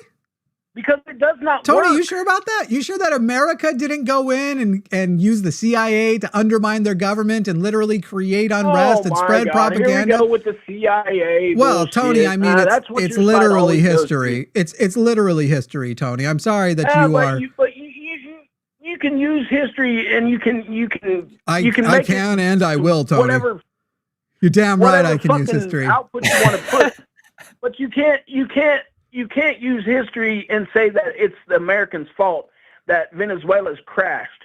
Oh yes, that I the can. whole government, the socialism sure can. government is. Sure. is Not fucked. only that, Tony, I can also say that the U.S. Destabilized the Middle East, and America is as responsible as Al Qaeda for 9/11. There, I just said it, Tony. Oh, bummer. Tony, I can also say we're Wow. committing genocide Wow. right now. America Wow. is. What we're doing Yeah. in Gaza Wow. was our Well, own. This is We what are free- we are well, culpable what free for speech October gets you. 7th, Well- and we are culpable for the genocide. October No, 7th Tony, I was agree. pulled off by Al Qaeda. No, first of all, it was Hamas. It wasn't Al Qaeda. It By was, the way, no, it wasn't the way, Hamas. It was Al Qaeda. it was that pulled literally off. it Oh literally my was God. Hamas. Working under proxy and of by the way, Hamas.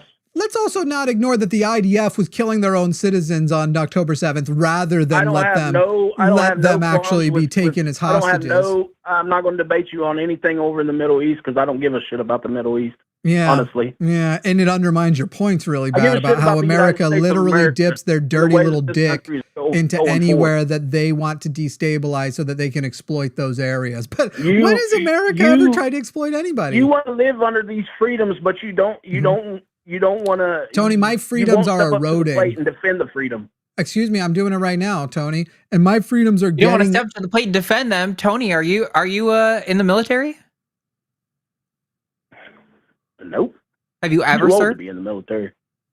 Oh, so you're also not willing to step up and defend them. Interesting. By the way, Tony, I'm literally That was a literally- really empty criticism you willing to lodged. step up. I'm more than willing. I guarantee you this.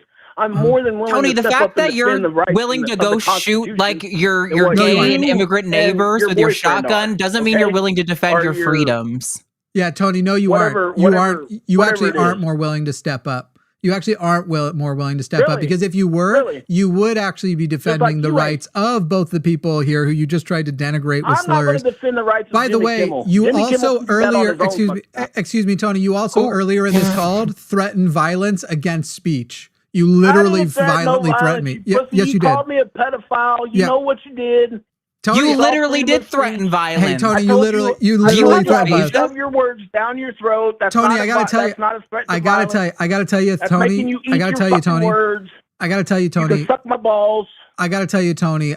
The amount that you are missing the point on purpose makes me think the FBI I'm probably not missing should. the point. They probably should check your I'm not hard drive. missing I'm the actually point. now You're more missing the concerned. point. I'm more concerned about what's on your hard drive. Wow, good Tony, argument. Tony, I'm worried. I know might you are, be a but what am pedophile. I? Really? You want my hard drive? Come and get it. Okay, Tony, I'm on my way. Here I You do come. come and get it. Okay, Tony. Tony, you have a Come and get blessed. it. Since you Hey, wanna, Tony. you want to spew Tony. all these lies Tony. and you want to spew this hate. Come and Hey, get Tony. the shit. Tony, you have a blessed day. My What thoughts hate and have we prayers to you. My spewed? thoughts and prayers to don't you. Don't bless My my day, thought- hey, motherfucker, Tony, whenever Tony, you I use bless Tony. his name you. in vain. I Tony, bless you, Tony. You're blessed. You're blessed, Blessed Tony. day. Fuck yourself. Thoughts and prayers, Tony, Tony. you're blessed. There's my freedom of speech. Go fuck I yourself. bless you, That's Tony. true. Hey, Tony, go. Thoughts and I bless prayers. you, Tony. Yeah, I bless you too. Thoughts and prayers, buddy. I Cool, bless you. thanks. God Bye, bless Tony. See you. how it doesn't trigger I'm me gonna because say a I prayer know for that you your right words now. aren't magic, but Jesus you got Christ, triggered when we said we'd bless please you because you actually Save do these think words are souls from magic. internal damnation. Great, Tony. Since you're praying, I'm gonna say a prayer too. I'm gonna apologize to your God. Dear God, I'm very, very sorry. Tony's God. I don't, I don't know which God Tony believes in. One of you nonsense gods, Tony. I want to apologize on behalf of what I've done to Tony, because tonight he's going to be thinking about this conversation and have an erection that he is very confused by. And I'd like to apologize for confusing him and for that erection. Tony, thank you. If you agree with everything I just said, don't bother. Just, stay silent. Thank you so much, Tony. Have a great night. Well, that was fun. To people I who are still understand waiting why in the these screener calls are room, more clippable, but Yeah. I genuinely hate these callers so much.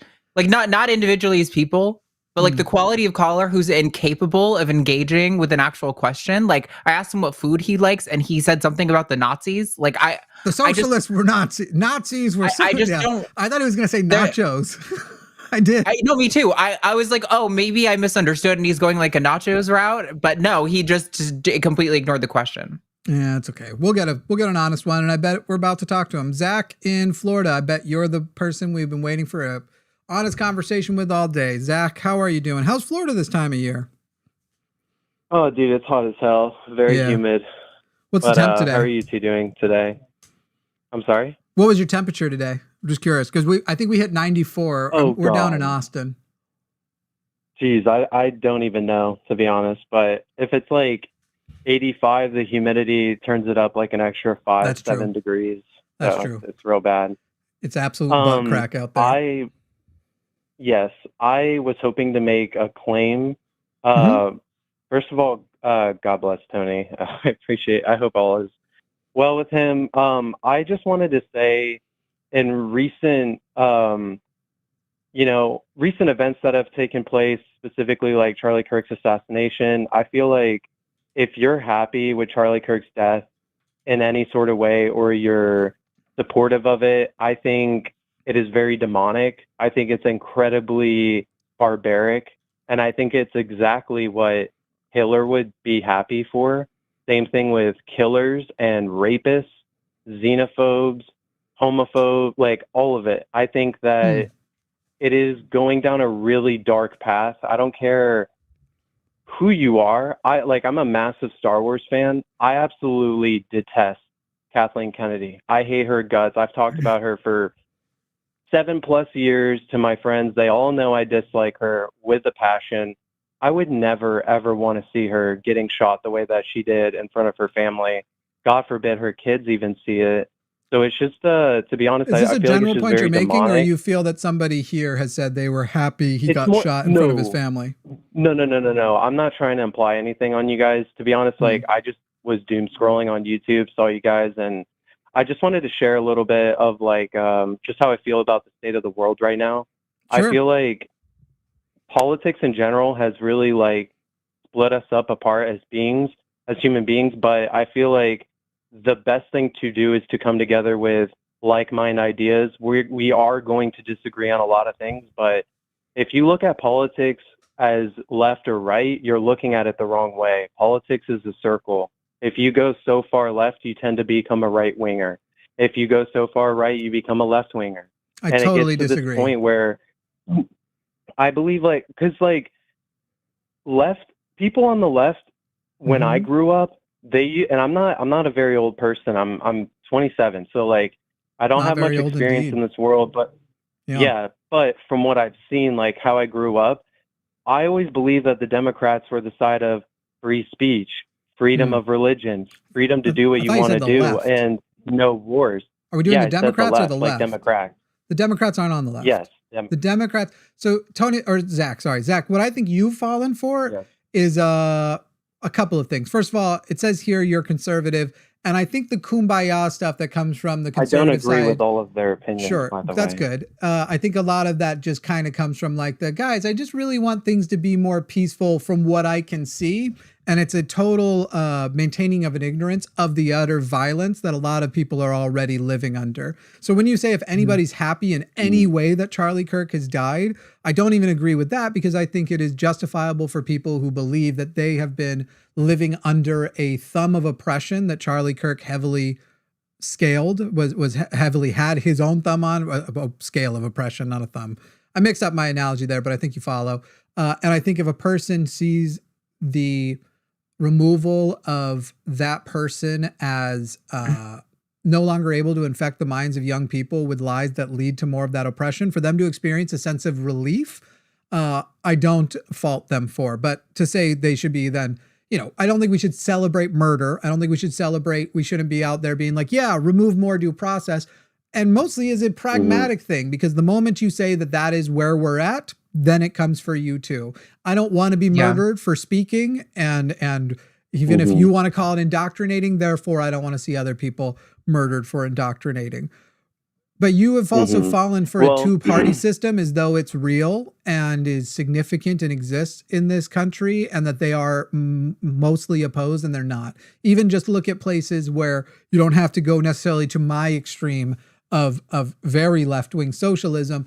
Look across Europe and stuff. They have multi-party systems and have the ability to, because they use a parliamentary system. So you might have a political party whose number one representative is like Labor, for example, which tends to be more aligned on the left. And you have this left and right, but they are made up of other parties. And so the right, it becomes much more clear, are very nationalist, because they will be more openly nationalist, because their openly nationalist party will have its own representation in parliament. So I don't find anything that you're saying right now compelling. You are welcome. You're welcome to offer more insights that you think will straighten it out. But I think the very foundation of what your beliefs and this little bit of kumbaya is coming from is requires one's head to be in the sand to oppression. Well, all I really said just now was just that I believe, like, if you're happy that Charlie Kirk died, that it's demonic, barbaric, and it's similar to like how I don't Hitler believe anything's demonic. Jews and how. Sure, but it's also how I feel about pedophiles. So you can't compare me to Hitler. Do you believe in? If I say that I hate pedophiles and you're like, Hitler hated Jews, so you both hate a group, you can't. That sort of comparison thing is ridiculous. Yeah, of course, I everybody understand has a group for whom you hate, and I don't hate people for immutable characteristics. In fact, even pedophiles, I technically only hate the ones who have acted on it. Probably. I hope that's the limit. But respectfully, do you believe in morality? I do. Like that there is a general goodness of how to act, how to be a good person, and then there's the opposite, which is bad, evil, right? I don't think there's an objective morality. I think most people agree on. I think honestly, most people don't know it, but I think most people in the U.S. are humanist to some extent. Oh, I wish I think that is the morality. I think all good people are humanist, but I don't think most of the U.S. are good people. I wish I did. The reason why I bring that up is just because, like, if I'm looking at it face value, if I see somebody cheering or happy or smiling that somebody died, regardless of who they are, regardless of what side they're on, I do see that as inherently evil. I don't think that that's a good thing at all. I don't see it in any sense. Does joking about the violent death fall into that category as well?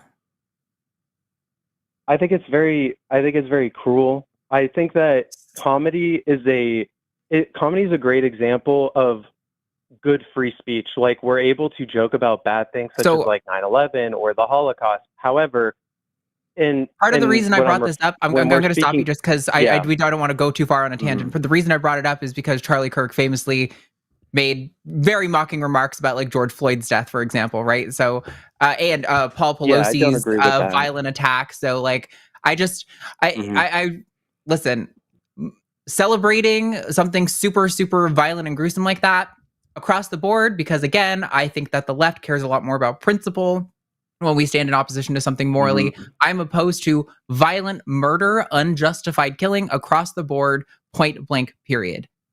And I don't really know if I have to get much deeper than that. Like I think it's totally normal and healthy for people to feel a sense of relief, even maybe a sense of like, for example, I've spent hours of my life debunking lies that could almost certainly be directly sourced from Charlie Kirk. With Charlie Kirk not in the world, my life is demonstrably easier. But I still don't think the way he went out is acceptable. I don't want to live in a world where anyone can be gruesomely shot in the neck or in the head like a Palestinian child. All of it is wrong. So Zach, I'm glad that you two feel that way, honestly. But well, I also the reason don't put why much. I bring it up is just because the things that you're seeing online aren't important to me. Like you're not seeing neither politicians. was, You're not like, you're seeing a lot of random bots and people who well, don't have Trump much. was just shot during his run for re-election. He Sure, was and shot. which politician was celebrating it? Which public figure? Which person who you actually know who they are, and not just a person who could be a Chinese bot, a Russian bot? Did you see? I'm not saying that there weren't real people who celebrated. I'm saying that these are not coming from divisions that are people that I'm going to track with or say this is a part of my movement. It's simple separation. But Zach, I wonder if I'm not saying that it's part of your movement. I'm just saying that it is prevalent. Like, there definitely are people out there who are celebrating Charlie Kirk's death. Same thing with other moments. And again, as well. I'm like not when going Trump to did lecture get them shot, because I don't know why. I guarantee you that there were people on Twitter who were. I guarantee you that you can find some people on Twitter who were celebrating that. Yes, Now, you can find a person agree on too. Twitter who says literally anything. You Right. can literally come up with any proposition right now, and I almost guarantee we could find someone on Twitter who supports it. So I don't really think that's a good metric to measure anything, especially when there were reports from data analysts that with all the hate following of Trump, this violent attack. with all the hate of, just one second, I want to finish this point. Especially when following this attack, there were reports that there were increases in Russian source misinformation, so trying to be planted in conservative and queer communities, trying to inflame the tensions and both the celebrations and the vitriolic hatred of the left. Like, I put zero stock in anything I find on Twitter. Zach, how old were you in 2011? Oh gosh, I don't know. I'm not good with math. 14 years ago. What did you say? You're 27. You were 13. Do you remember when Bin Laden was killed? Yes. Do you remember the scenes then of people taking to the streets to party because we killed Bin Laden? Yes. That was wrong to you? I think the whole situation's wrong. I mean, like, in general, like, was it wrong for those people to feel glad that he died? Yeah, but we're comparing now Charlie Kirk, a guy who advocated for free speech, who at the very most would hurt people's feelings with his words. Great. Comparing now, that can to you answer my question? Because I'll explain people in a terroristic event in America. Zach, I wasn't going to not acknowledge that. And I was going to acknowledge the difference. And there was a reason why I was asking. Okay. So was it wrong for people? Because you actually earlier said in all cases, it's wrong to celebrate a death.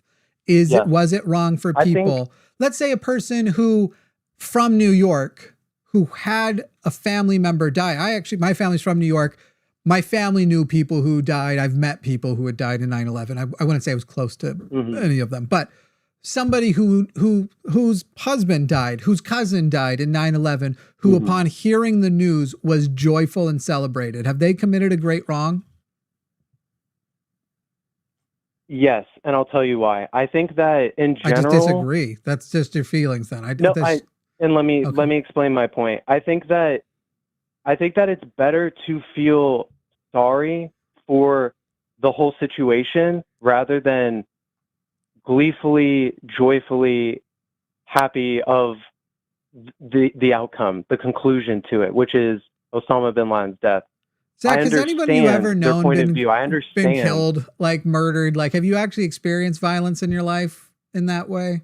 I've experienced death in my life, very much so. But we're not talking about death. We're talking about violence. Violence, death of somebody you loved. Yeah, death of someone you loved.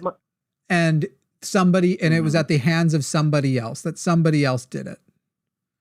Just because they killed my relative, that does not give me reason to fight fire back with fire. I didn't ask you to fight fire. I didn't say murder them in response. I said if you found out they were killed by somebody else, the idea that you're sitting here and telling me you would feel sad I guess I just don't believe you, Zach. Yes.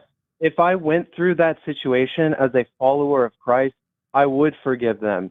Oh, no. You don't get it as a follower of Christ. Christ, the Bible delights in killing bad people and killing wrong people. Happy are they who dash their neighbor's child's head against the rocks. Like, literally, the Bible, follower of Christ was a weird way. Right. You guys have hell. This is why you were saying demonic so much earlier, which I think is wild to, like, we're not going to agree there because nothing's demonic because demons would have to exist. But to go, like, as a follower of Christ, wild Okay. because the Bible condones all kinds of murder, the Bible condones sex Yes, slavery. but it also teaches us forgiveness to try to reach Yes, to the other please side forgive to the people understand, to who know, 'cause forgive the masters we who are sold all you into full sex of sin. slavery. Forgive them. And something that's very interesting about religion specifically in this moment right now as well, not so much Mhm. the top, like what you two, I'm not trying to, just in general, the whole group of people, the whole world, we are so full of pride because we feel that we know everything, we know all. When I don't we believe that clearly at all. don't. We were I don't not know then and anyone who there. thinks I'm sorry, that. Zach. Religious people believe they Really? know the secret to the very existence of the universe and that God Yeah. created that universe with them individually and as a group in mind. So I'm not really going to hear from a Christian that we think we know everything, because the thing I delight in is all the things I don't know, I never and that we said get that to you guys know engage and everything. pursue. Yes, it is clearly I am extrapolating from what you said. It's this wild, Yes. a wild accusation from a religion that this is what people are doing. What was If so wild anything, was what I as a said. Christian, you believe you know things that have never been demonstrated, so you have undeserved I don't know quote unquote everything. knowledge. I don't know any of that. I didn't say you know everything. I'm saying you think you know things that are undemonstrated, that do not have adequate justification, and yet you feel comfortable in your, dare I use your word, faith in those things. I'd like to stand on a moral high ground to the sense that I believe that You I'm can't as a doing Christian. good in this world, that I believe that Yeah, and as a Christian, that you are other people convinced can you are climb doing that good same even board when as you do well. bad. I don't, listen, we are all full of sin. I've sinned many No, we're times not. in my life. I ask for I have forgiveness zero every single sins. day. I have zero sins. I don't believe in Nobody's the concept. perfect other than Jesus I never Christ, said I was who is perfect. our Lord and Savior. Jesus Christ didn't exist. Well, Yes, we don't know he he did. There is existed. actual historical evidence No, there isn't. of There Jesus isn't. existing. First of all, Jesus Christ Okay. definitely didn't exist. A Jesus that people Yes, have he did. given. 100% existed. No, he didn't. And you don't. And this is the point. Yes, he 100%? did. Zach? Zach. Oh, okay. You He want to say you 100% 100% think he existed. existed. You should be able to present some extra biblical evidence of his existence then. So Zach, I'm going to tell you, Zach, it doesn't exist. This is exactly what I just said. You have knowledge you feel confident in that is undeserved knowledge because it's non-demonstratable. Jesus Christ, Jesus the Messiah, 100% did not exist. And I will say that because I can back that up with evidence. However, a Jesus, a person that the story of Jesus is being given to, possible, hasn't actually met the standard of proof either. Any extra biblical things are all things like, hey, I'm just going to mention the Christians over here, or things that even biblical scholars agree weren't real. So please do tell me, what is this evidence that Jesus the Christ existed? I'm stoked. I don't have like so much knowledge on me that I know so much. And yet you said 100% you know he is. Then you don't 100% then how can you be know so he confident, exists. Because I Zach? have If faith.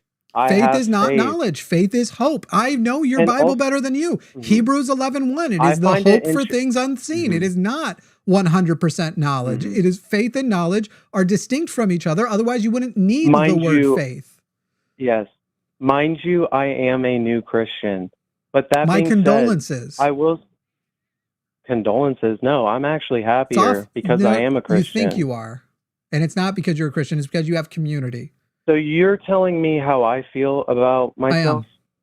I am. You're telling me how I feel we're not about telling you what your about your emotions actual are. state. Yeah. Yeah, we're not telling you what your emotions are. We're telling you that you're But you're just telling me misattributing the how feelings I- that you're having to. We're telling you're misattributing You're the telling feelings me that you're that I- having to. You're telling me I that would I love to think finish that my I'm sentence, happy. please.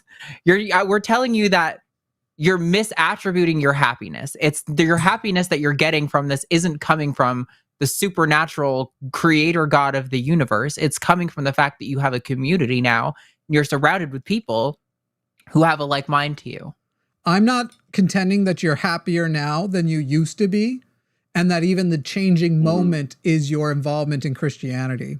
I do contend with the phrase, I'm happier because I am Christian, because it implies the idea that a state of Christianity creates a happier state than a state of, for example, what I have, Yes, atheism. I personally which, found a Zach, sense of peace would be in my incorrect life. because I am happier being an atheist than I ever was being a Christian. So existentially, the phrase of the matter. Now, if you're going to say that you are presently happier, sure. And I think you would be presently even happier living in reality and with tools and I communities was an that don't atheist at require one point in my lies. life. I don't give a shit. You weren't a skeptic.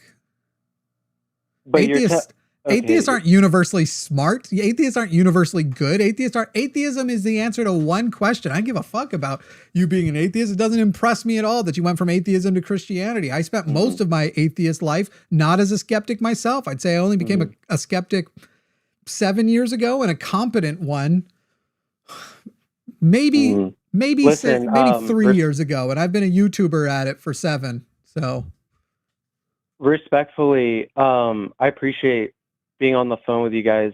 I thought you guys wanted to have like a conversation. It does seem a little bit aggressive, and I'm not trying to. Thank you, Tony. You're losing. It's looking bad. It's being pointed out, and now we're going to tone policing. Or Zach. Sorry, Zach. Thank you for calling in. You can spare me the lecture. You started with a kumbaya. Now you're ending with how our tone should match your tone and everything else. And I think your religion's untrue. Your conservative position in politics, it only exists if it foundationally can be built upon lies. And that's the last thing I have to say to you. And respectfully, Zach, I think our tone has actually been quite kind with you. I think if you wanted to say that our tone was harsher with Maddie or with Tony, I would completely agree with you. I was actually going to apologize for telling him to shut the fuck up. And then he said some worse shit, and I was like, oh, he doesn't deserve an apology. But I think we've actually been pretty respectful to you. So I think it's kind of shocking that you're resorting to some accusation of tone policing rather than contending with the actual things that we're saying. So have a good one. Kumbaya, motherfucker. There, I gave you something to police. Let's go to Mike, another Colorado caller. Mike, I love Colorado. It's where I'm from before here anywhere. I don't know if I'm from anywhere, but Mike, you're on the line with Arden and Jimmy. How are you? Hey, Arden. Hey, Jimmy. Yeah, I love Colorado. Colorado's a beautiful state. What part of Colorado are you in? You don't have to answer, but I'm from the Denver area. I lived in Littleton. Denver, front range. Hell yeah. Yeah, front range. Cool. Yeah, good stuff. Cool. Good views. Yeah. So I wanted to get back to the topic that you guys, have posted. MAGA hates free speech, and I think you were talking earlier that the most recent evidence of this was the FCC and Jimmy Kimmel. I was wondering if maybe you could expand on why you think that's evidence of MAGA's hatred for free speech.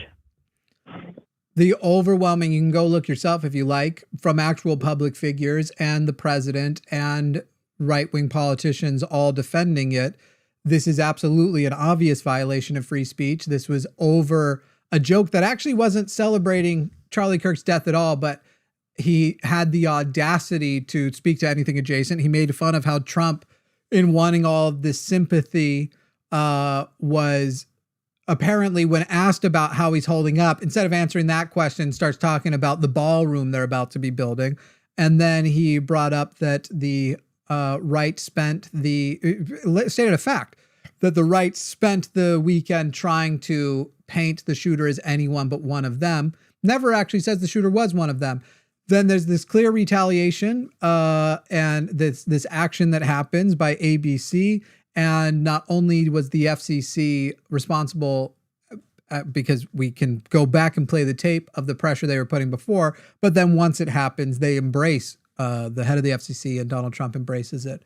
So it's not very hard. It's not very difficult to put that all together. The government should stay the fuck out of it. We're not talking about whether or not he was showing titties. We were talking about whether or not he was insensitive to your conservative friends' sensibilities. Sure. But what did the FCC actually assert? That they were going to pull the licenses of ABC if they didn't adequately censor or remove Jimmy Kimmel. Wasn't there another inhibition of a merger as well? Yes, that's true. They were also going to get in the way of a merger, which, by the way, that merger should be gotten in the way of, but the ends don't justify the means. Merger aside, is that what they actually said? Well, sure, but I mean, let's stay on topic. Is that what the FCC actually said, that they were going to shut down FCC? You can go watch Benny ABC? with the Benny Johnson. He literally starts talking about the consequences and that it could come down to the very licenses. It was a very, if you want to try and get into like some pedantic thing of like, well, he goes in from talking specifically about that to then more broad concepts though we don't all know what a threat sounds like. It's much less subtle even than it'd be sad if something pedantic. happened to your car right now. Far less subtle than that. There was zero subtlety. And again, it's not undermined pedantic. Mike, undermined by the fact that they have now taken credit for it. And the FCC director has indeed confirmed that this was a part of Project 2025. Well, it's not a pedantic thing to Yes, ask what they actually said, right? No, that's not what I said was pedantic. What they're referring to. If your position is so strong, why do you have to change mine? Why did you need to? Hey, you were talking about cutting people off earlier. Let me finish. Great, Mike. No, I won't. I won't let you finish when you change what I just said. Great. So, Mike, when you change what I just said, look. you don't get to go on. This is still my show, and we will cut off guests when they try to take this a different direction. You're changing the topic. Mike, you're trying to change my very words about what I said was pedantic. You said that my question was pedantic. No, right? I said if you are trying to redirect and take the words in such a way where you're like, well, it was broad over here, but more specific here, but it's open interpretation when you're talking. And I removed any chance of you being able to use that by confirming that they have then taken. It was the direction you were going, and I said, if that's the direction you were going. Mike, I literally said the phrase, if the direction you're going is X. I don't know what you think is here, buddy. And then you went, that is not the direction I was going. So, great, Mike, I'm happy to hear it. So now go ahead and go the correct direction without lying about what I said was pedantic. I didn't lie. You did. You assumed a lot. Oh, it was an accident. I got it. You misrepresented me accidentally. The straw man was accidental. Great, go ahead, Mike. You just talk. All right, listen. And you just lied. The FCC's position is about the public interest rule. Right? Mm-hmm. And what is, what the public interest rule is? Give it to me, buddy. I'm sure you've got it up and ready in the script you have prepared. The public interest rule is that, licenses for public airwaves need to serve the public. Right? Okay. Now, there was no threat, like, we're going to shut you down, because yes, there was. The FCC doesn't have that authority. Yes, they do. They have to go through. They would have to file a motion. It would go to pull the license to the Supreme Court. Right. It would go through court. What court? Yes, it would go through court. The federal courts? I don't know what court. The federal courts packed by Mitch McConnell, the federal courts packed by Donald Trump, the Supreme Court packed by federal Trump. You changed topic, sorry, dude. What you're saying is it wasn't a threat just because they would have had the ability to go through with the threat. No, you're changing topic. You're talking about Mitch McConnell. To the courts. Why are we talking about Mitch McConnell? Because Mitch McConnell packed the federal court. Yeah, you just brought up the courts. We're not talking about Mitch McConnell. Excuse me, sir. I'm not switching the topic. Because you don't understand why it's relevant doesn't mean it's not relevant. All right, here we go, people. I have to mute Mike because Mike can't help himself. It is indeed what we're talking about. Mike brought up the courts, that it isn't a threat because it would have had to have gone through the courts. I asked, the federal courts? Mike said, yes. The federal courts packed by Mitch McConnell? Why are we talking about Mitch McConnell? Well, because it's a little bit relevant. That it was an ultra-conservative packing the court with nominations put forth by the Trump administration, that when the Trump administration makes a threat and you sit there and go, oh, well, he's making a threat, but the courts will have to approve it.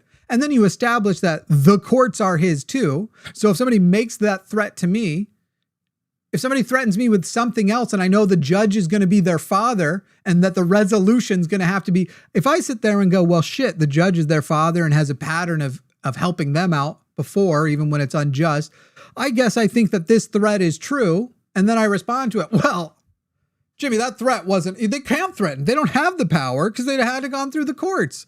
The court that is stacked in their favor, which is why we brought up Mitch McConnell. Mike now trying to tell you that means I'm trying to change the topic to Mitch McConnell. which is obviously not true. We're still talking about the courts. And so now that we've done that little pause, because Mike cannot have this conversation without straw manning, without lying, and without committing, I wish this is what the fallacy was, it's not, but committing this sort of fallacious fallacy activity of, I'm going to use words attributed with fallacies and say that's what just happened because I, one, don't understand how the fallacies work. And two, I think that is a method to shut down the argument and makes me look very intelligent. So that's what Mike's bringing to the table. But Mike, we're going to resume. We're going to unmute. And we're going to see if you can absolutely help yourself and not resort to straw manning at every single opportunity. Please, Mike, here you go. And cue the tone policing that's going to start right now. Go ahead, Mike. So I'd like to get back on topic. Sure, the courts, the ones packed by Mitch McConnell. Yeah, sure, right. So, like, that's what regulatory bodies do, right? If a regulatory body, no, well, yes, of course. Threaten. If it was the if the EPA said to a chemical company that was dumping chemicals in the water, hey, you better stop doing that, or we're going to shut you down. Great. That's a threat, correct? Great. And Jimmy Kimmel wasn't violating public interest, so we're good. Now, here we go. This is the real question. Interesting. Was Jimmy Kimmel violating public interest? That's the question, right? Nope. And in fact, freedom of speech very obviously and in not. fact, freedom of speech and freedom of press assures that the government, on the basis of whether or not your opinion lines up with him, is not allowed to make that declaration. This would be a constitutional concept. But if he was walking out and saying, like, I'm Antifa and let's go out there and start murdering people, and he also had, just to top it off, like, bunch of titties out, both of those things would be things the FCC could act against. Well, I mean, they could act against public interest because public interest states that if you want to have a license on public airwaves, you have to serve the whole public. No, sir. We can whole have public is not true at all. Mike, you just lied again. Yes, it is. Mike, you just lied again. It does not mean. Yes, it is. It means does not mean you have to serve the whole public. It has to be accessible to the whole public. But I can do a thing for public interest that is about how to. So let's go here, sure. Mike, if I do a video on public television or on the airways, specifically about how, as an amputee, you would take care of your left leg, if you have an amputated left leg, is that against FCC violations? Because that doesn't serve the whole public. It only serves just the amputees. How could any politically oriented news organization ever work if that were actually how that system functioned? It's crazy. Mike apparently wants Fox News taken off the airs. So no, don't say Mike apparently. No, Mike apparently. I'm keeping your views consistent. No, you're not. Okay, no, well, the whole public, Fox News doesn't serve the whole public, Mike. So the whole public is not served by Fox News. Take down Fox News, according to you, Mike. And if the FCC filed a public interest suit, it would they would probably lose. Right, because of the Mitch McConnell PAC court. Yeah, you're right. Right. So ABC then makes their own decision. They make their own decision then to. Don't pretend it's their own decision. That's so dishonest. Mike, they just happen to have made a decision that perfectly aligned with the threat that Carlette made on the Benny Johnson podcast. It's just a coincidence, but they did it all on their own. Look, if you don't pay me protection money, I'm going to break your legs. Now, you go make your own decision about whether or not you're going to pay me protection. It's your money, right? It's your legs. That's totally separate. And by the way, I will be serving your whole legs. That's exactly what just happened, buddy. And you just defended it. You made your own decision. That's not how regulatory bodies work, dude. You just made your own decision. That's not how regulatory bodies work. Mike, did you think that the condescending sorry made all of the dumb things you've set up to this point seem smart? Oh, really? Yeah. You two dumbasses have done nothing but strawman every guest you've had on. Interesting, Mike. That's all we've done, Mike. Hey, why don't you assume my point now? Why don't you just go assume what I'm going to say next again? Okay, I got you. Hang on. I've never assumed anything. I responded to the things you actually said out of your face hole. Mike's going to say this. My favorite thing about Donald Trump is that he's probably a pedophile. Did I nail it, Mike?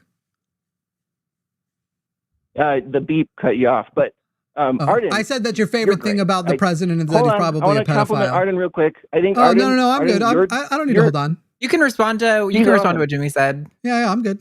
Man. Oh, are you gonna go? Oh, Arden, is your you're great. girlfriend trying you to? got Is your help. girlfriend trying to coach you on how to be transphobic?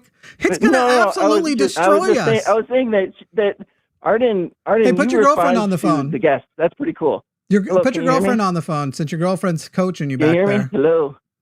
Mike, can we talk to your Hello, can you hear girlfriend me? since she's there coaching you? Can you hear me? Mike's pretending that Hello? Mike's pretending he can't hear us. Can you hear me? No, I'm trying to acknowledge that you can hear me, and then I'll respond. Hey, Mike, can you put your girlfriend on the air? Because I heard her. She's coaching you. Can we do it? Can we talk to her? Jimmy just cuts off and strawmans. Arden, you're better than Jimmy. That's Jimmy's great. an idiot. I agree.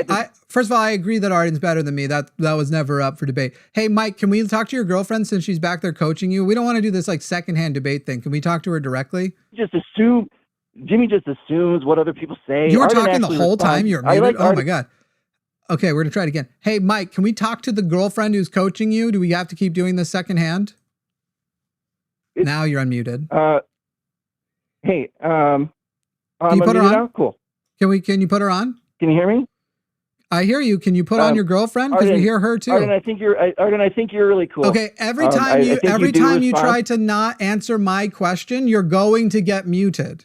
It's gonna happen It's every really time. funny that you think you're doing something here. Mike, your girlfriend who is trying to coach you, who apparently would be the better debater, or whoever the woman is behind you. I apologize for the misogyny, assuming Probably that it his was your mom, girlfriend. actually. Yeah. Yes, probably your his mom, your mommy who is behind you, who is trying to coach you. It sounded like it. I believe I heard her trying to coach you on being transphobic, actually. But maybe I'm wrong. Can we just talk directly to whoever this woman is? That is, like, you're acknowledging this woman who's behind how great I am. Can we talk to the woman who's behind how great you are?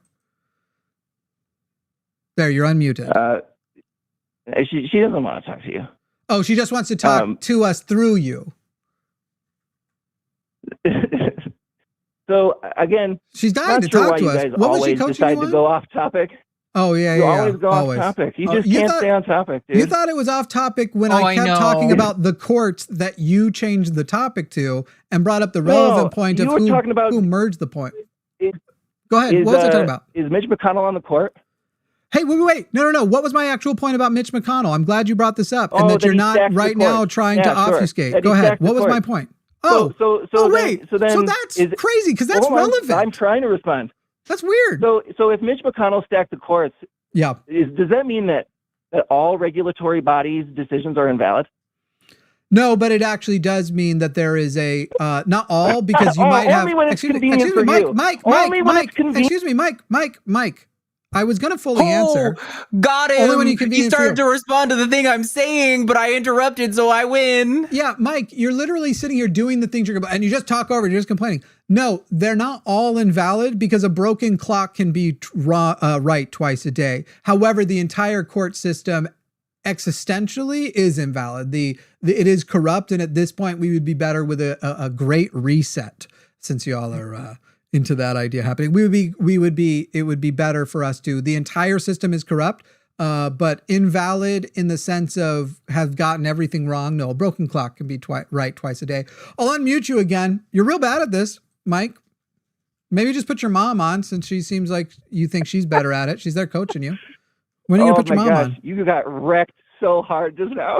Mike, how did I get wrecked? Because you suck so much. Mike, explain how I got wrecked. People because you suck. Mike, so Mike, much. no, Mike, explain suck. it. I'm so sure much, your mom you is have to telling mute you people. that. Your Hey, mom's You really suck proud of you, so isn't she? much that you have She's gonna to cook you a real good dinner because you were such a good boy here on the internet, isn't she? Mike thinks that he's proving we suck because we quote unquote have to mute as he is trying to yell over us and sing, showing that anybody would have to mute. If I were to act this way going on somebody else's show, I mean, Piers Morgan never invites me specifically because he's scared, but they would have to mute me too. It's funny how you're like, you will make a point like, wow, you guys can't do this without muting your opposition, and then prove the only option for you people is to mute you. So, Mike, can we finally talk to your mommy?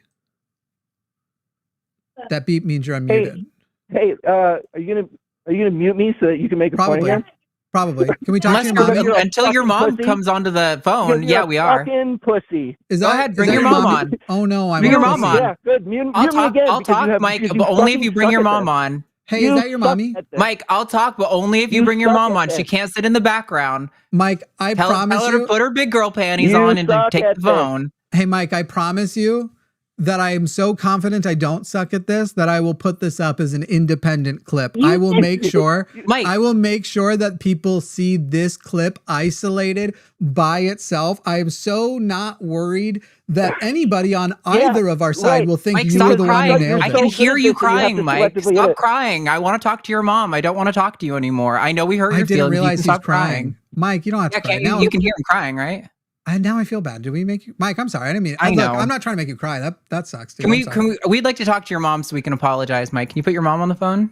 Let's talk to your mom, Mike. While you're too hormonal to engage, can we talk to your mom, please? Mike, stop! I'm sorry. Look, we're trying to get you off the phone. You don't need to cry so much. We want to talk to your mom. You're so good at this that you said you're going to selectively edit my Mike. clip. No, I didn't. We're trying to talk to your mom. Oh my God. Mike just said I was going to selectively edit his clip. I literally said I'm going to isolate to just this clip and play it in its entirety. Mike, are your ears redacted?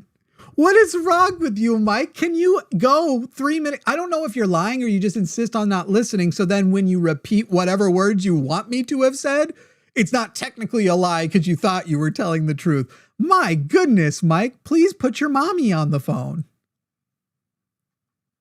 That's funny. That's exactly what you do. Is that your mommy? How many times during when did I put my mommy on? Oh, here you go. Cut me off again. When did I put my mommy on? When did I ask Mike, to put my mommy on? Mike, we're not trying to hurt your feelings. If you just put your mom on the phone, we wouldn't be hurting your feelings. You don't have to cry. It's okay, Mike. It's okay. You're safe. You suck at this. It's okay, Mike. Mike, you don't have to cry. You are safe. I promise you. Your mommy's gonna kiss your forehead and tuck you into bed. This is all done. Don't worry, Mike. Don't worry, Mike. Don't worry. She's gonna take care of you. Just put her on the phone. I muted him again because I suck at this. Mike, I think that people are going. There was a caller a few weeks back that some people in comments were suggesting was a paid caller. That we paid them to be that bad at it. I think we're going to get accused of it again. I think, and by the way, right now the call screener is having to take care of stuff. We have some other calls waiting on hold. We're going to hopefully be able to get you onto the screening. Oh God, I cannot do all of those calls in the queue. No, we're not doing it. Maybe one more. I got to be out of here before terribly late anyway. But anyway, Mike, I'd say it was a pleasure, but unlike you, I'm not a fucking liar. So you have yourself a blessed day, Mike, with thoughts and prayers. And when she's ready, tell your mommy to call in. We want to hear from your mommy. He was hoping he was going to get unmuted again. He was hoping. I'm going to quickly take, wait. We'll quickly take this one and then we might be doing auto screener until, screener can get back. I'm happy to do one more after the caller that's already been queued, but I don't want to do more than that. I'm not positive this one isn't a troll, but we'll find out. Sean in Washington. Sean, I hope that you are calling in seriousness because this seems like the kind of question somebody asks when they're like trying to trick somebody like, oh, I'm a socialist like one of you guys. So, hey, we like hate free speech, right? It kind of seems like just the way it's worded here, Sean. So say it ain't so and tell me the right way to take it. Yeah, that's fair. Okay. But, yeah, first time caller, been watching for a while, but it's more of like, this isn't a prank call, I promise, but I've been working in like the Pride Center in the Everett Community College, and I just wanted to get your opinion on that because I'm straight. I may be aromantic, but I'm also white, and there's some people that are just uncomfortable with it, so I just wanted to get your guys' opinion on it. I wanted to get the opinion from the last show as well, but I'm always just a bit too late on that. You're at a Pride Center at a college. I'm just going to say, like, listen, we are socialists. We are obviously very, very progressive on all of our views about, like, any sort of social group or minority group. But I will say colleges and college-age kids are so busted up about identity politics. you're working at a pride center. If anyone's triggered over that, like genuinely, I could not give less of a fuck about anything that person has to say, even if they're agree with me on every issue. And Sean, I got to tell you, you're this worried about consent and people wanting you there. You're this worried about consent. To me, that means you might be gay, but I don't know. I don't know, buddy. Like, I don't know. I thought that would, there you go. I just was trying to make Arden laugh. What, I mean, since when has a straight guy cared about consent like this? Come on, Sean. I don't know, Sean. I don't like, are you allowed in a space that if you weren't allowed there, wouldn't they restrict you from being there? I don't, of course you're allowed there. Yeah. I would say like I was just gonna say there are absolutely places where like as a straight person, even if you are an ally, where you're probably not welcome. Like, a trans support group is probably not the place to show your allyship. But if you are just working at a pride center and you're like, it sounds like you're like an administrative assistant. Like, I don't know. It doesn't sound that deep to me. Like, I'm just, okay.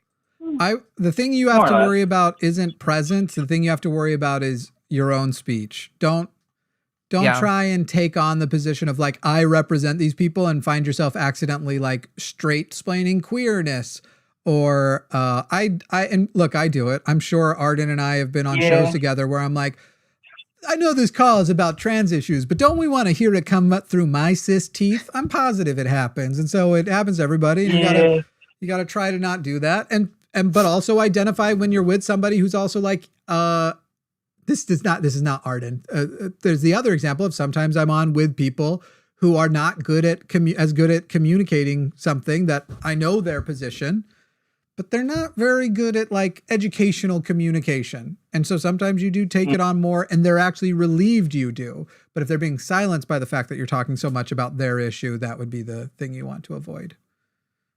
We both had the same example. I mean, like, Arden. I'm not really... the best, blah, blah, blah, blah, blah. Sorry about that. Like, I'm aware of trans issues. Like, I'm aware of, like the microaggressions and the hate that members of the trans community go through, like, on a daily basis. But I can't really say that I fully understand it, that I fully experienced it. I can say that, like, I'm aware of it, but, yeah. I think the best thing straight people... go ahead. I was just going to say, I mean this in like the least patronizing way, Sean. I really hope you don't take offense to this, but it kind of feels like what you're looking for here is for us to tell you, like, you're being a good boy, you're being a good ally, and sure, you're doing a good job, man. I was worried about that too. Listen, it's not like you were like taking the trans award of the year from trans people. That's not what's going on. You're literally just working at like a community center. It's awesome. I want more straight people to be working at community centers for queer people and interacting with queer people regularly. I think that's a great thing as a straight person to do. I think it's great when you come from a majority oppressive class to be invested in spending time with the community so you can be aware, more like, deeply aware of like how you interact in those spaces. But like, yeah, listen, I'm not trying to be condescending. I hope it doesn't hurt your feelings. It sounds like you want me to tell you that you're doing a good job, and yeah, you're good job, buddy. Yeah.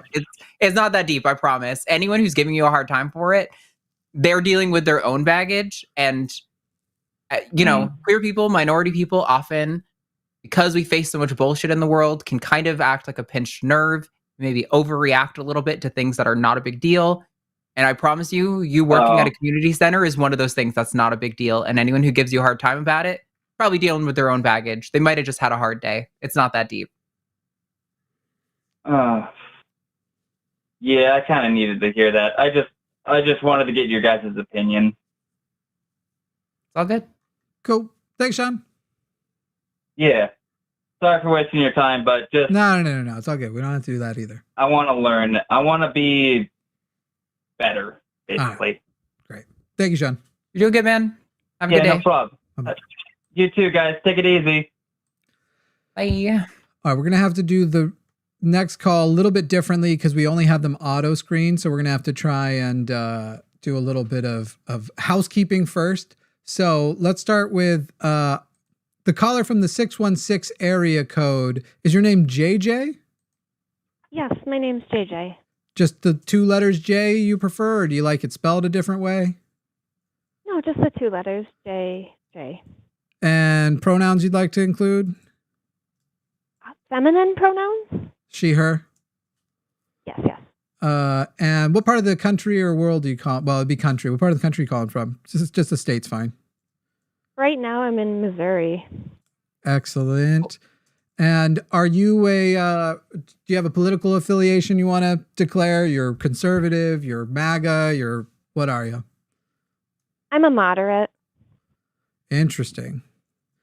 I got to tell you, I never believe it when a man says moderate. We'll see if you break the mold.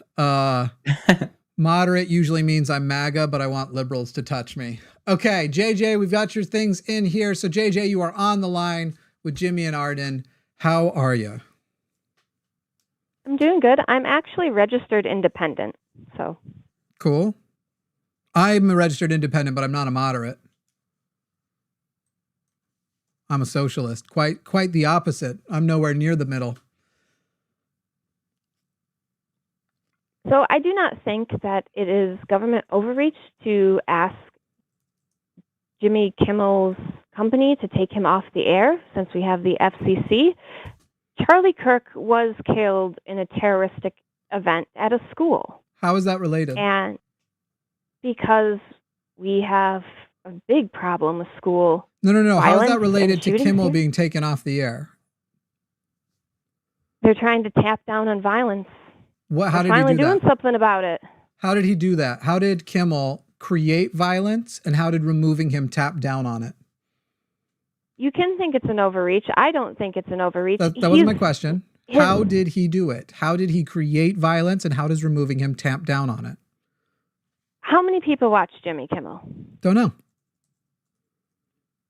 I would say a lot. I don't know if TV hosts are very popular Okay, anymore. great. He has a very far reach, which is Sure. controlled by the FCC. Now, if he Right. was on YouTube or Rumble or Twitch, Your reach is not supposed that- to be controlled by the FCC. The FCC is a regulatory body to make sure that you aren't breaking certain societal things that we say shouldn't be on public television, things like nudity, things like excessive swearing and that sort of thing. But you're describing that Jimmy Fallon was causing, for example, is in some way related to the murder of Charlie Kirk, that something he was saying was doing that. And my simple question to you so far has been how, and you have yet to get close to that answer. So JJ, what words did he use, if you prefer, that you say incites violence to a way that justifies the government censoring his platform and getting him removed from the air?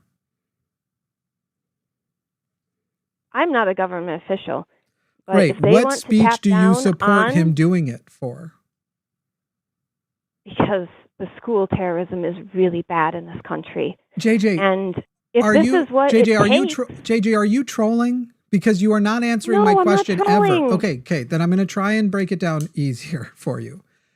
You are saying this will lower the violence because something Jimmy Kimmel was doing was increasing the violence.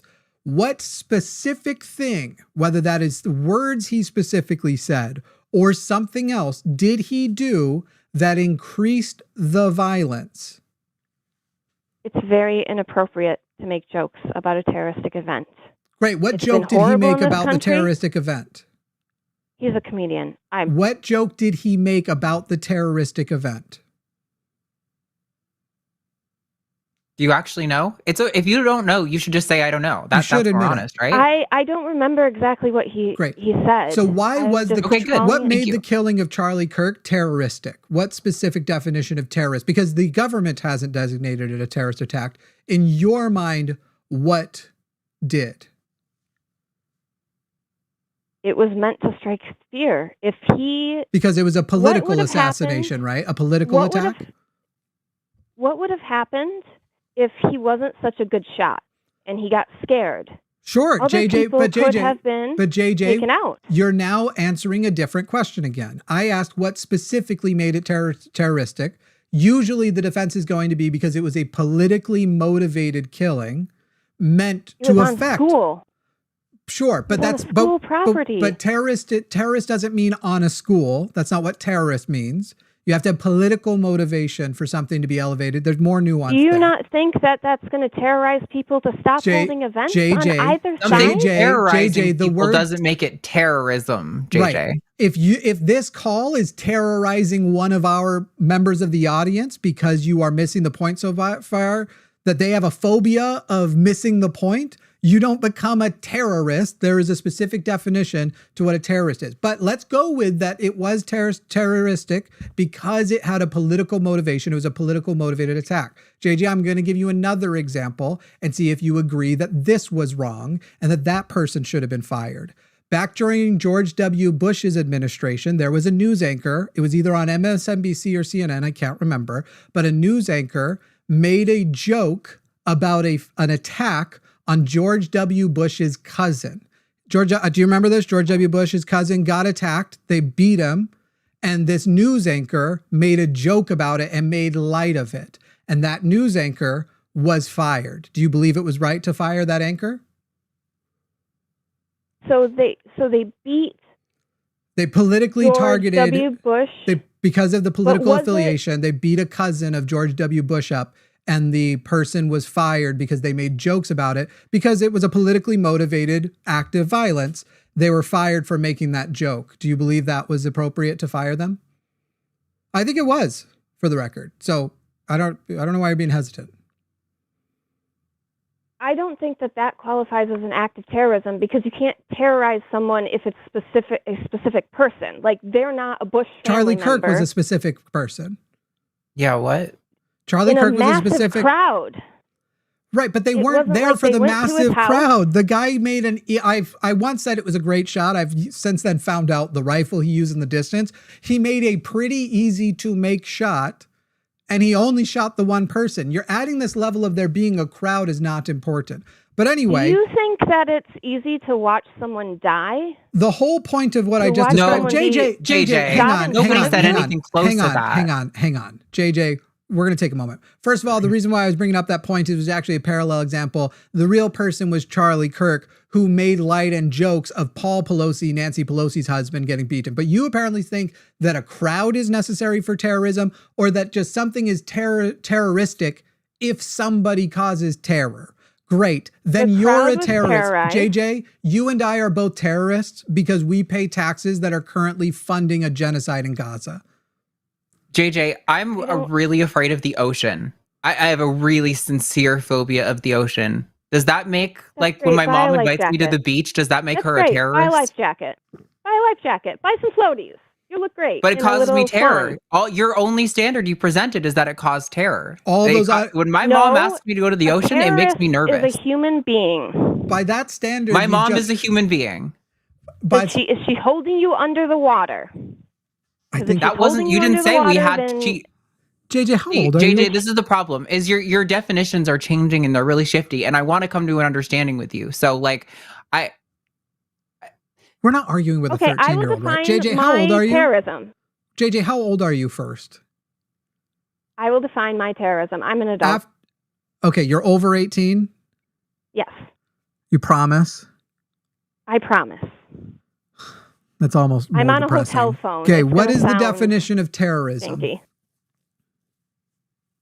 Terrorism is an act in which maims, kills, or otherwise injures a person or persons with the intent to prevent future events from happening, like Charlie Kirk or TPS USA, I don't know, it sounds like toilet paper, coming to colleges. And this would also affect why would we go with your definition of terrorism that is so hyper specific? And then once you've answered that, how did Jimmy Kimmel, which was the original, promote that terrorism? I said that he should be pulled from the TV. I don't even think he's fired. Why? But why? You haven't said why. You just said he should be pulled from the TV because and that it was okay. a terroristic event. No, I don't want. I don't Jimmy want a Kimmel did socialist not do person a to be shot terroristic either. event. Jimmy Kimmel did not do a terroristic event. Jimmy Kimmel did not condone a terroristic event, even if we go by your definition of terrorism. What specifically did Kimmel say or do that qualifies him to be taken off the air for by the terrorism? FCC? They can investigate if they want. So JJ, He that's not. It's depressing that she Can said I just read you what he said, JJ? Can we just read what he said, and then you can tell me if you think this is inciting terrorism in some way? Sure, go ahead. Okay. He said, the MAGA gang was desperately trying to characterize this kid who murdered Charlie Kirk as anything other than one of them to score political points from it. What about that is inciting terrorism? As one of them? The MAGA gang is desperately trying to characterize this kid who murdered Charlie Kirk as anything other than one of them. So he's implying that the kid who shot Charlie was MAGA. We've since learned that maybe that's not quite clear. But it doesn't matter. Pointing to terrorism on the right when the person was upset at transgenderism or something, or even shooting. We really don't know what exactly happened yet. We don't have good information on his motives. And the words actually are that they spent the week pointing the fingers at everybody but themselves. That they were basically like, oh my God, we got to make sure nobody, and that is 100% true. And again, does not justify, even if he sits there and believes that it was one of MAGA, literally before there was evidence that he was MAGA, Fox News, the head of the FBI, people in the administration were all saying it was a trans person who did it. Do all of them deserve to lose their jobs at the hand of the government because they were wrong about who did it? It was a terroristic attack and they were out there saying the wrong thing. It wasn't a trans person. So every one of them also deserves to lose their jobs, right, JJ? Sure, they should shut up. No, not shut up. They should lose their jobs. Shootings. Kimmel lost his job. Right winger or trans person. Kimmel should lose their job. Kimmel should lose their job. They should all lose their job if Kimmel should lose his job. They should lose their job if they can't think before they speak. Okay, great. So you agree that Donald Trump shouldn't put the blame on a right winger? You agree wing. that Donald Trump shouldn't be president, right? So if I can, I'm a little confused then, JJ. So like, I appreciate that you're at least consistent. You want everyone who's speaking on this without knowing it to be fired. I don't think I necessarily agree with you, but I appreciate that you're at least consistent there. She won't be as soon as a real world example comes to her of somebody she doesn't want to get fired, for the record. The consistency is only to try and win a point. I'm curious in testing the actual limits of that, because I don't know that I think that you actually think that. It feels to me, JJ, and if you think this is wrong, that's totally fine. It feels like this is a very salient event. I mean, like it happened recently. It's still very fresh in all of our minds. Many of us saw the most graphic version of the video, and I wish I hadn't seen it. It was very disturbing for sure. And it seems like this is like purely a response to how salient this thing is. Cause like, you're not here talking about the Colorado school shooting that came right after, right? I mean, and I'm sure somebody said something wrong about that. I went to a very violent school. I was part of a terroristic plan, against the students. You were part of the plan against them? The shooting, I don't think they should have painted that over either. I don't think you understand the words you use. Legitimately, like, I'm getting to this point where I'm like, are we literally beating up on maybe not a literal child? This is getting crazy. Like, you keep just saying, you keep elevating the worst. JJ, do you support the First Amendment or not? I don't support the First Amendment if you well then get the fuck out of here. I don't care. No. A terrorist. No, there is no. You getting to do this like I don't support the First Amendment if I decide. To be shot anymore. I don't want gay clubs to be shot up anymore. Great, I don't want JJ. And we're also opposed to gun violence. I honestly, by the way, as long as everyone gets guns, I want us to have guns. But I would prefer a world where no civilian got anything other than a hunting rifle. Which, by the way, this weapon was actually a hunting rifle, so it would have happened even with very, very restrictive gun laws. This shooting still could have taken place, but. Like, I agree with you. I don't like guns. I don't understand the point, though. That doesn't mean that Jimmy Kimmel should have lost his job for those statements. Jimmy Kimmel did nothing that violates what the First Amendment leaves as an exception, right? Yeah. He was 100% within, and the government who opposes him, which should add an extra level of scrutiny. Is this politically motivated? Not only can we deduce that it's politically motivated, they're admitting it was politically motivated. They're taking credit for it. Donald Trump's telling you who's coming next. Donald Trump's telling us that Colbert was really him also. They are trying to silence the airwaves specifically of those that they don't like. But fucking Brian Kilmeade over on Fox News, when he says we should kill the homeless, nothing. No calls. No consequences. No calls. By the way, on Twitter, this guy who apparently wanted violence against Charlie Kirk, if your standards to be believed, he literally writes. Twitter doesn't matter. Twitter is where people go to say You're shit. right, that and you know what? Actually, he didn't. He didn't put it just on Twitter. He released it as a statement. He released it as a statement before this all happened. Jimmy Kimmel wrote, "Instead of the angry finger pointing, can we for one day just agree that it is horrible and monstrous to shoot another human? On behalf of my family, we send love to the Kirks and to all the children, parents and innocents who fall victims to and to parents and innocents who fall victim to senseless gun violence." Boy, JJ, you're right. He just really thought Kirk had it coming and wanted more of that to happen. Jimmy Kimmel can appeal.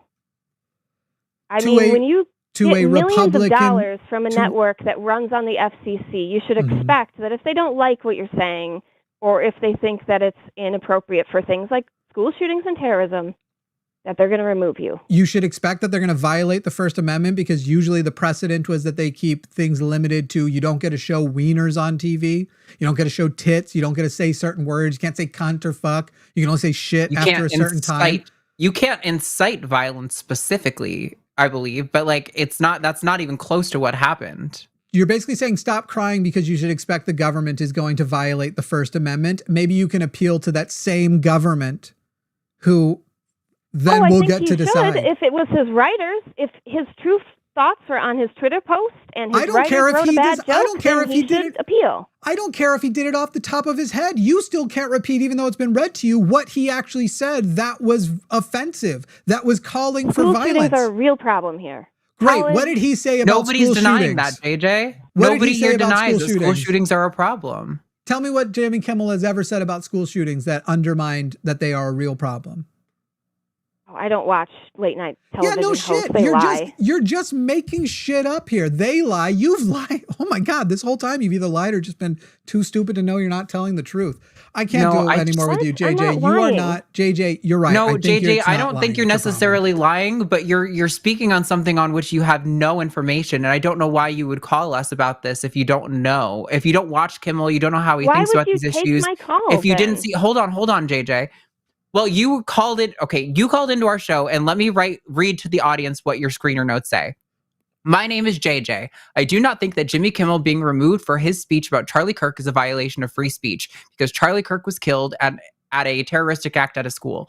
We took your call because it seemed like you wanted to defend that position, but as has been revealed throughout the course of this call, you don't actually hold that position because you don't know what Jimmy Kimmel said. You don't know in what way that it did or didn't violate free speech. I'm not a professional debater like you guys.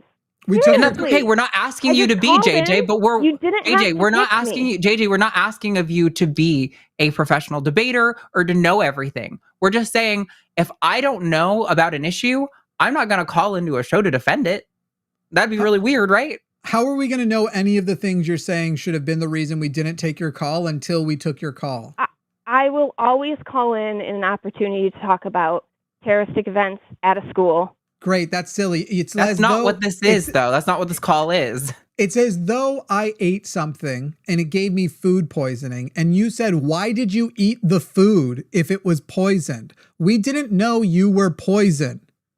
Okay, JJ? We didn't know until, for not wanting school shooters? No, I don't want you guys that's a straw man, JJ. That's a straw man, JJ. I'm going to go ahead and mute you since you're resorting to it. You're poisoned because you, in ignorance, vote, and apparently you have voted conservatively in the past. At least that's what I'm taking. I don't actually know that you're actually an adult. You sound like a child who's like having their first attempt here. But no, you're poisoned because you are confident in your entire ignorance, and you are poisoning the election process by being an active part of it, despite being so wrong and so off base by so much. Now I will unmute election you. Age should. Oh my God! You talked the whole time. No.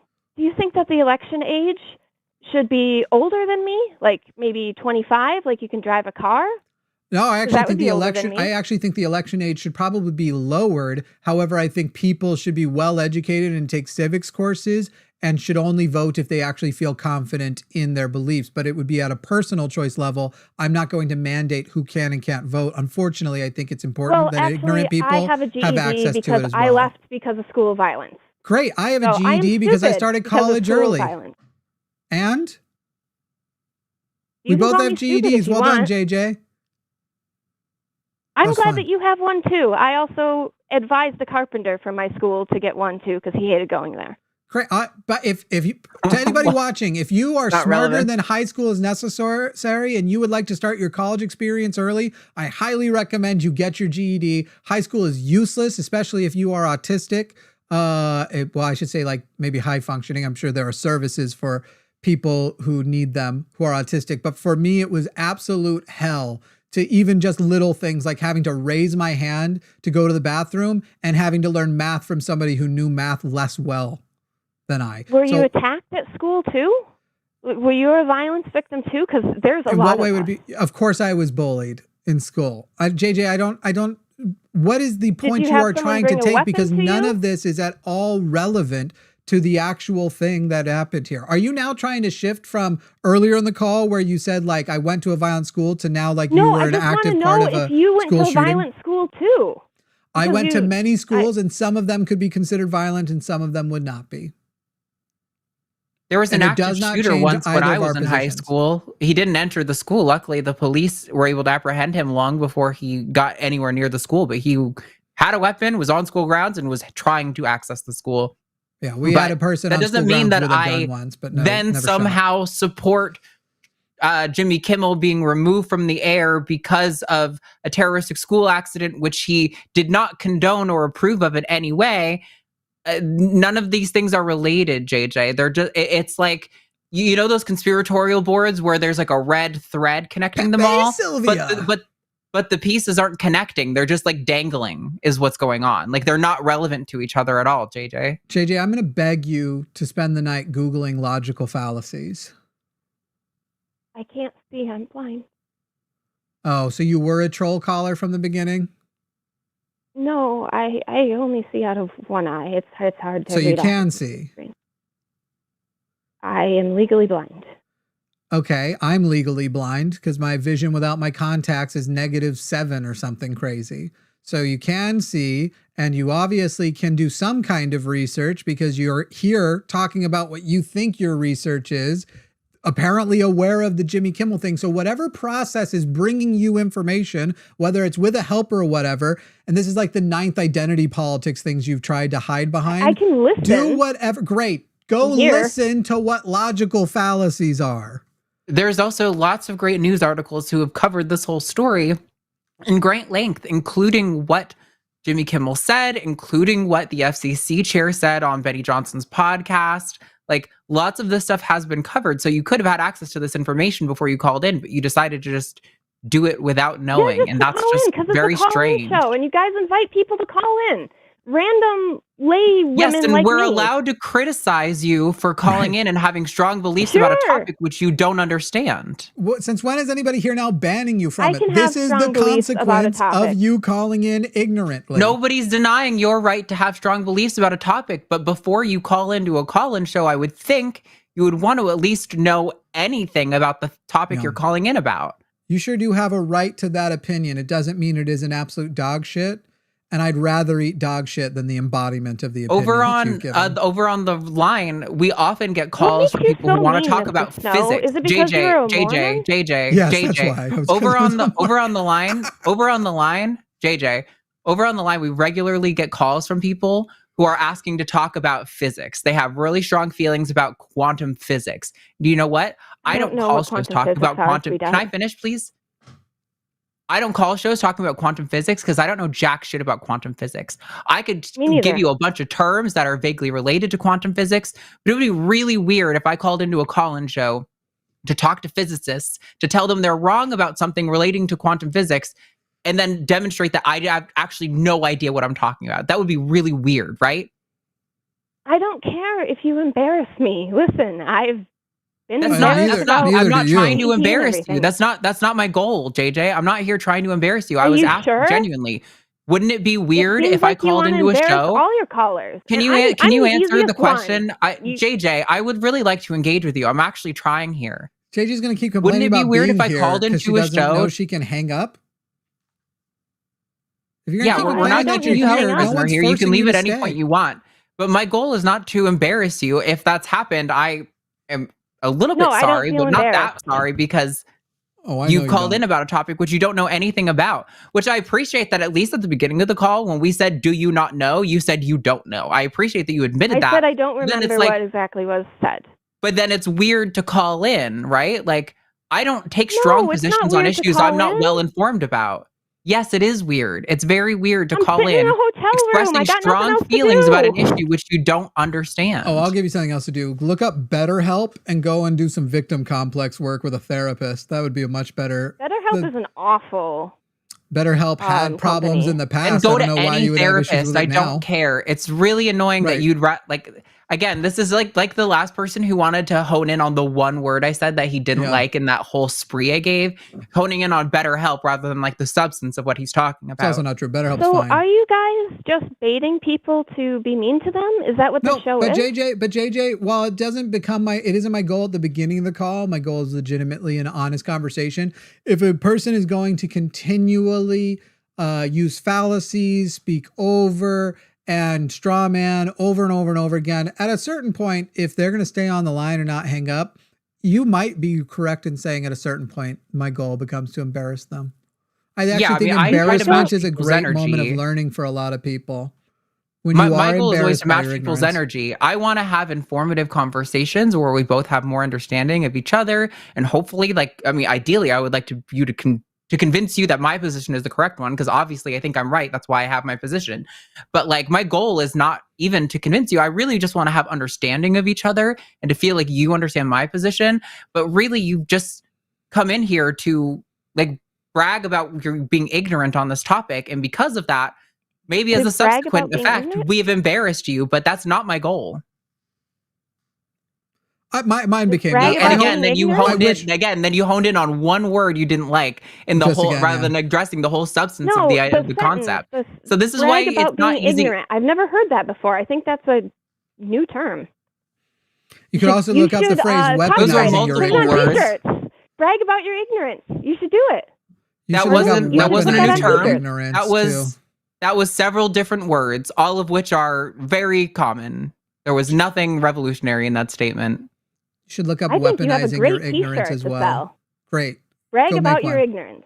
Go make one. Call the line, brag about your ignorance. We'll Put it send on it the to Buy that you. t-shirt. Go I bet recruit you us. would. I'm not giving you my address. Go recruit some callers. I didn't ask for your address. I didn't either. It's weird. We said we'd send it to you. We can send you a link where you can put in your own address. JJ, I also detected a long time ago that you aren't going to be embarrassed by your ignorance because I know roughly where you fall on the Dunning-Kruger scale. So the biggest thing is that I wish I could embarrass you, because that can be the first moment where you go, I never want to be embarrassed like that again. So I'm going to go do my due diligence and I'm going to go prove my position or whatever the correct position is. Because that actually is how I got out of being a ridiculous conservative, being a ridiculous Mormon. It was some level of, I'm getting pretty embarrassed when I engage on this and the vast oceans of ignorance are being exposed. And I went to go and fill in those vast oceans to like they did in that bad Superman movie. Where And, am I on the Dunning-Kruger scale? Let Would me you like know. me to draw it? At give the you the dot? beginning. No, At not the quite very, the very beginning. beginning. Not quite, because remember, it starts low. It's Oh, sure. yeah. But you're close to the beginning though. You're maybe like a few notches on the Dunning-Kruger scale. You're at like 2. Do you know what the Dunning-Kruger scale is? I thought it was the political scale, though. Can you define that one for me? Sure. The Dunning. I thought you were going to put me on a political scale and say No, I it's- wasn't a moderate or something. It's not. I'm going to draw it for you. I'm draw it. I'm actually stoked to help you out with this one. All right, so I'm drawing it. Do you have access to a screen that you're going to be able to see it on? It's a little bit behind, but the TV is big enough that I can see. Got it. So you're not Yeah. blind. Interesting. All right, confidence and I am wisdom. blind in one eye. Great. So I have earlier when you said Dunning-Kruger you scale. couldn't screen, research, I had you were lying. disability paperwork for that. Great. I'm blind in both eyes legally, since that's what we're going by. This is the Dunning-Kruger effect. Ah, shit. I've moved a page. Oh man, I was hoping we'd get some dirty deets when you. Contacts won't fix my problem. Great. This is It's the retinal Dunning-Kruger detachment. effect. You have on the x-axis wisdom, and on the y-axis confidence. And essentially, when you have no wisdom, you also have no confidence in your wisdom on a topic. If you haven't ever done any quantum physics, you don't know shit. But then if you just learn a little bit about quantum physics, your confidence in a topic shoots up to the same level that an actual master in confidence or in quantum physics pops up to. And so I would put you roughly, I think you could be slightly more confident, because you did resort to all of this, like, well, why'd you take my call? And da-da-da-da-da. So I'm going to put you just behind the peak. If you want to see that dot there, that is the amount of confidence you are, despite the extremely low amount of wisdom you have on the Yes, topic. it means the people who have the most, like, not the least knowledge, but very little knowledge on a topic tend to be more confident on it than is earned, is basically the principle. That dot you're just Sure, isn't behind that- is called the peak of Mount Stupid, just so you know. Sure, you think I'm stupid. No, I That's think you're fine. on the mountain of stupid on this topic, certainly. I don't know if you're generally stupid. My confidence isn't high, though. I wonder where my opinion on your intelligence, I'll get back to you on where I'd put that on the Kruger scale. Oh, no, it's fine that I'm stupid. I'm just Hey, you said it, JJ. deli worker. But if you know that you're stupid, please stop voting. No, of course not. I love my voting rights. Well, of course you would. All right, JJ. Well, I don't think we can get anything else out of this. I'm not going to squeeze a stone for juice, so... Try not to call shows on topics you don't understand, please. I beg you. So I admit... You're allowed to have ideas. You're allowed to have feelings. You shouldn't call into shows when you don't understand a topic. That's weird. If it wasn't on one of my channels and I heard you were live on another channel talking about quantum physics, I admit, JJ, I'd open it up. I'd watch. Well, I have enjoyed talking to you both. I've looked forward to talking to you See, for a you're really lying long again. time. Thanks, JJ. No, Have you? I've called in like 3 times and I had to go for work stuff. Great. But All right. I enjoyed talking to both of you. Nice. Yeah. All right. Bye, No, JJ. Okay. Goodbye. Later, JJ. I feel a little bit bad because I feel like she's gonna go home, cry right now. There's a shakiness in her voice that makes me feel bad, but I don't understand. Why would you confidently assert that Jimmy Kimmel's removal was justified because he was like somehow promoting or endorsing an act of terrorism?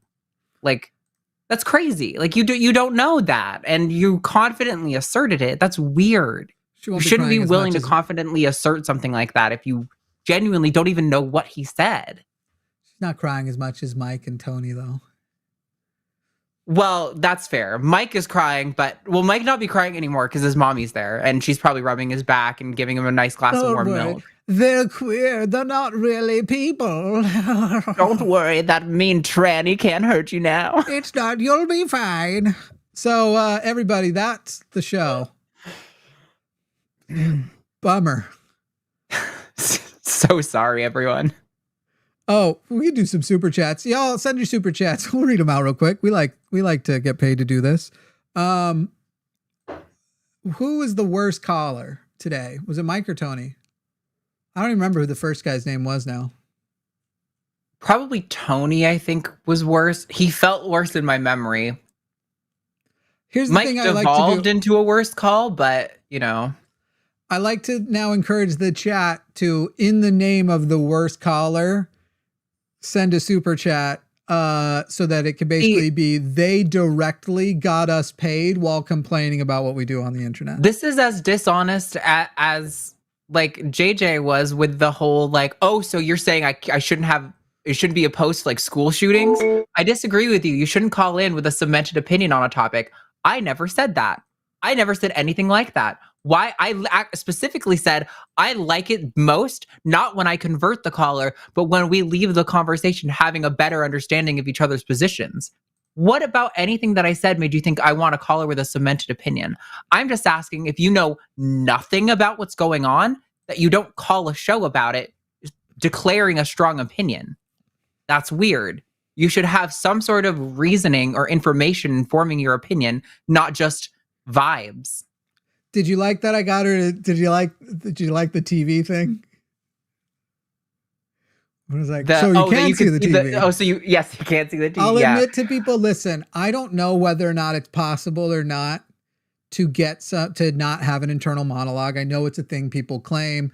Somebody like Hank Green says that actually describes him because he thinks in broad concepts. That to me just sounds like a different song. Like it's still music, but it's still a song, whatever that is. But what I do know is every person I've known personally who says they don't have an inner monologue, I have tricked into describing what their inner monologue was saying at some point.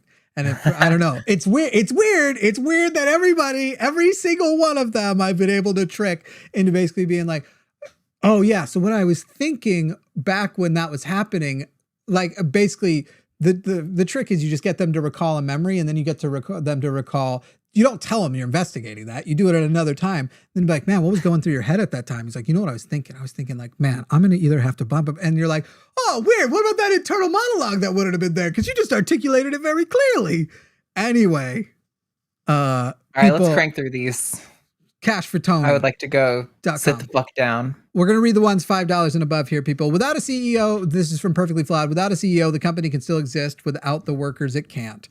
Matt, I haven't figured out how we're doing the banners yet. So if you want to go along, just filter down to only, weirdly, funding. I don't think I'm a mod on your channel. Well, maybe say something. Well, let me mod me, Jimmy. I didn't mean for that that was actually an accident. It would have been so much better if I was intentionally doing it to sound that way. You want to know what's really awkward is last Tuesday I had to explain to Forrest why he should not keep playing on his soundboard the sound of Erica saying ooh-woo, who did it in response to ooh-woo. Because, well, arguably, this might sound misogynistic, with your history, that's more fine, because these are people who are jerking off to things of yours anyway. But ooh-woo is a sexual thing. Sure. And I don't think either of them knew that at the time. Anyway, so I'm like explaining this all to him. Well, and then the next day, a dude gets capped by a bullet that says ooh-woo on it. To be fair, that was ooh-woo isn't supposed to be inherently sexual. It's like it's like doing :3. It's like a face that furries make. Mm-hmm. It happens to have the awesome side effect of making a fun sexual sound. But this is how I know Arden's a woman, because she has no insight into the male brain at all. It's sexual for us. If someone does this, I'm sorry, because you're so horny that you're projecting sex onto it all the time doesn't mean it is sexual in its intention. Next time you're with Forrest, have him play it. You tell me it wasn't a sexual ooh-woo. You tell me. You listen to it and go, oh, yeah. They paid good money for her to give a sincere ooh-woo, and she did it. First of all, it was not enough money, and the ooh-woo is at least on the same level as like free foot pics. Okay? If we're not giving those away for free. You know what was sexual, though? Durante's I love tiny nipples. Oh, yeah, look, listen, I'm on here trying to be objectified. I just want to make sure that people, before they're giving things away from super chats. Anyway, he had put it on his soundboard, and I was like, you cannot just be playing that all the time, especially not I was going to put that on my soundboard, and I'm going to do it. You can't stop me. You can put the tiny nipples on. I'm just saying you should ask Erica's consent before you distribute her the equivalent of her feet pics. That's what I'm saying. All right, where are we on supers? I got it now. The second one. Matthew Richardson says, release the Epstein files like the Ents releasing the river. Barbara Barrett says, stupidity is incurable, but red hats make it easier to identify. Fact. Fair. Frank the Unknown says, your show has entertained me through many work hours. Thank you. Well, thank you. I don't even want to try to say that name. Okay, there you go. Nyoxoin says ABC's already set this precedent after they gave up their sexual assault defamation case. Fair yes, enough. They, like many organizations, are bending the knee and wrapping their lips around the orange mushroom. Cancel your Hulu subscriptions, people. Someone last night tried to do the identity politics thing too, and they're like, but I am an autistic person and my comfort show is this and da-da-da, and you're asking us to give, and I'm literally just like, you already have figured out VPNs for porn. So can I now interest you in some piracy? It's not that hard. He said, joking. Anyway, yarg. I don't know if I'm. I would be losing piracy on access to The Bachelor and The Bachelorette, but The Bachelorette decided to platform the Mormon girl from the Mormon Housewives who's like a known domestic abuser, and that's going to be their next Bachelorette. And I'm like, wow, we are actually going for the absolute worst. At this point, pirate and distribute. What? At this point, you should pirate and distribute. It's going to be an entertaining season. I kind of want to watch it, but I also Pirate don't it. because don't. there's some views, and and I like it when there's a veneer of them actually trying, but when the girl from the other reality show who's beaten her last partner decides to come onto the show, it starts to suck, and I'm like, is this really what we want to do anymore? This is me going, yar. Next one. Read the next super chat, Jimmy Snow. Oh, God. Untitled Final V2 this version.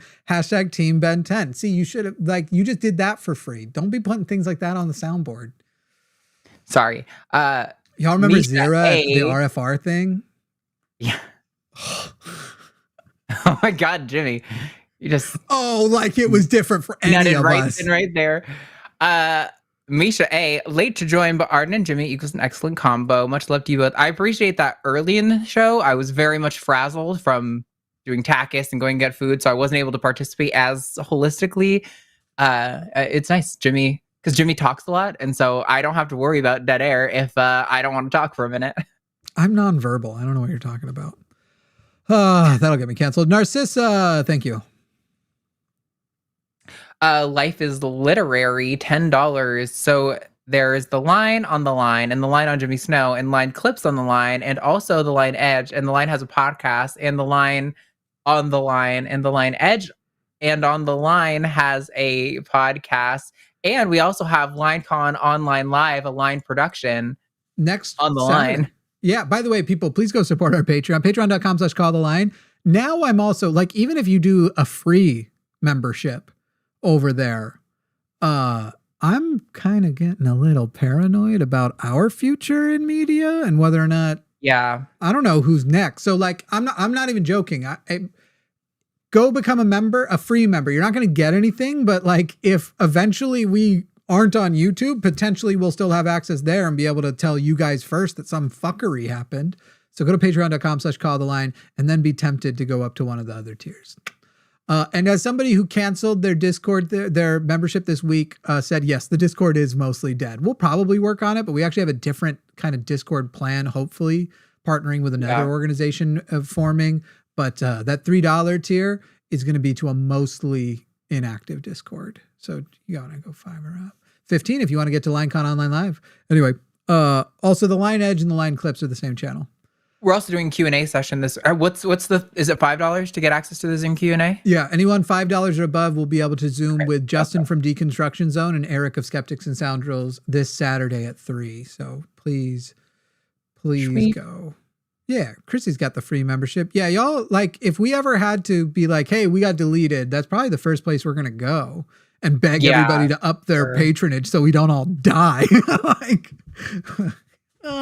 was wondering, I know a bunch of streamers have streamed on their own, that. Not saying we should replicate anything else about this person, but Destiny did Destiny GG, where he does the live streaming to that platform. Yeah, Vosh has got one. Maybe we ought to look into something like that, or I don't know. I don't think that it's actually. I think that just creates another chat platform because I know Vosh. It's just his YouTube stream. I think it is. Oh, it's just the RTMP from. Yeah. Okay. Yeah. I don't think it's an independent streamer or anything. It's just kind of a different website that's hosting it, and then it has its own live chat and stuff. I think Luxander does that too. Wait, you can't find the "Who is this female" clip? I'll get it up as a short. It's pretty funny. It's pretty good. Where did we leave off? Life is literary. You're on Matthew Richardson. Tony's got those shiny shoes on. Untitled Final V2 this version says Tony's feelings don't care about facts. Isn't that all of them though? Icon $20. Tony is ASVAB failure. ASVAB cat for rock with lips. I don't know what Cat This is the most Forak lost with I've ever been. I know. Is this like a Mad Gab game? Cat Forak with lips.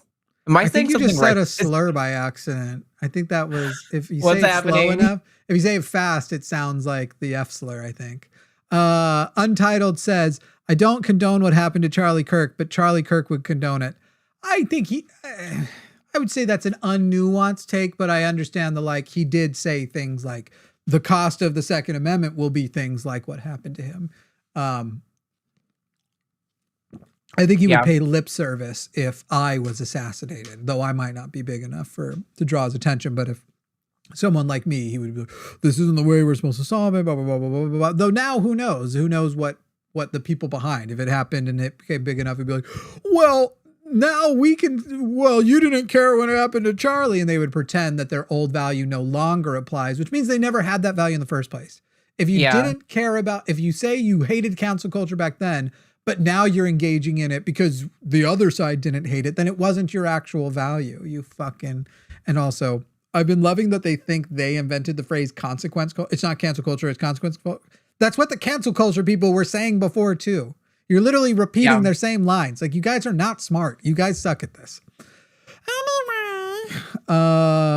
Joshua Everett. Yeah, go ahead.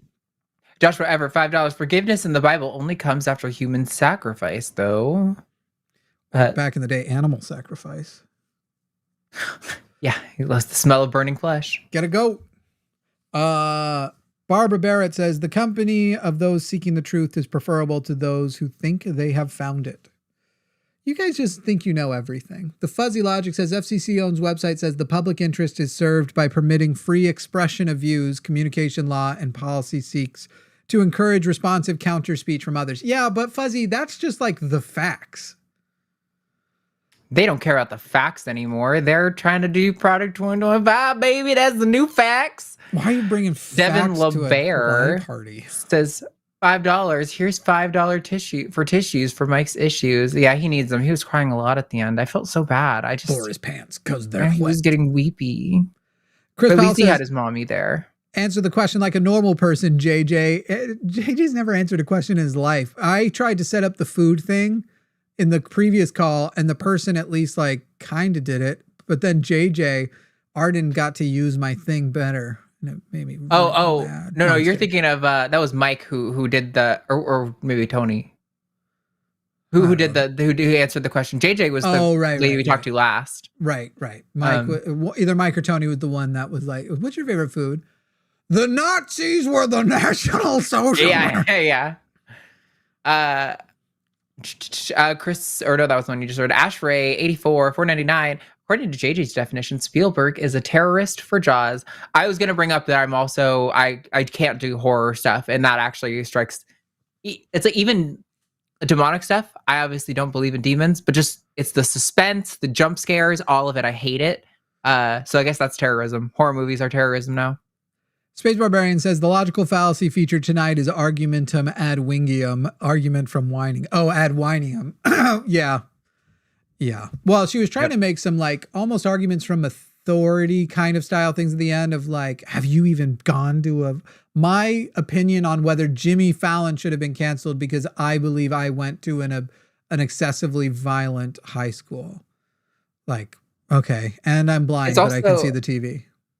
Listen, school shooting, nobody here even came close to endorsing school shootings, but I mentioned it a couple weeks ago when the attendance school shooting happened, that I was actually in again, I don't know if it's fair to call it an active shooter situation because he didn't discharge his weapon, I don't think, but the alarms went off. They were like, this is a shooter thing. This is not a drill. Everyone, please go to your designated spaces. If you're in a room, do not leave that room. And our teacher even had to tell us, hey, if he comes into this room, we have to leave through that door. We have to go to this designated rendezvous point. And it doesn't matter if you hear your friends get shot and killed. You just have to keep running.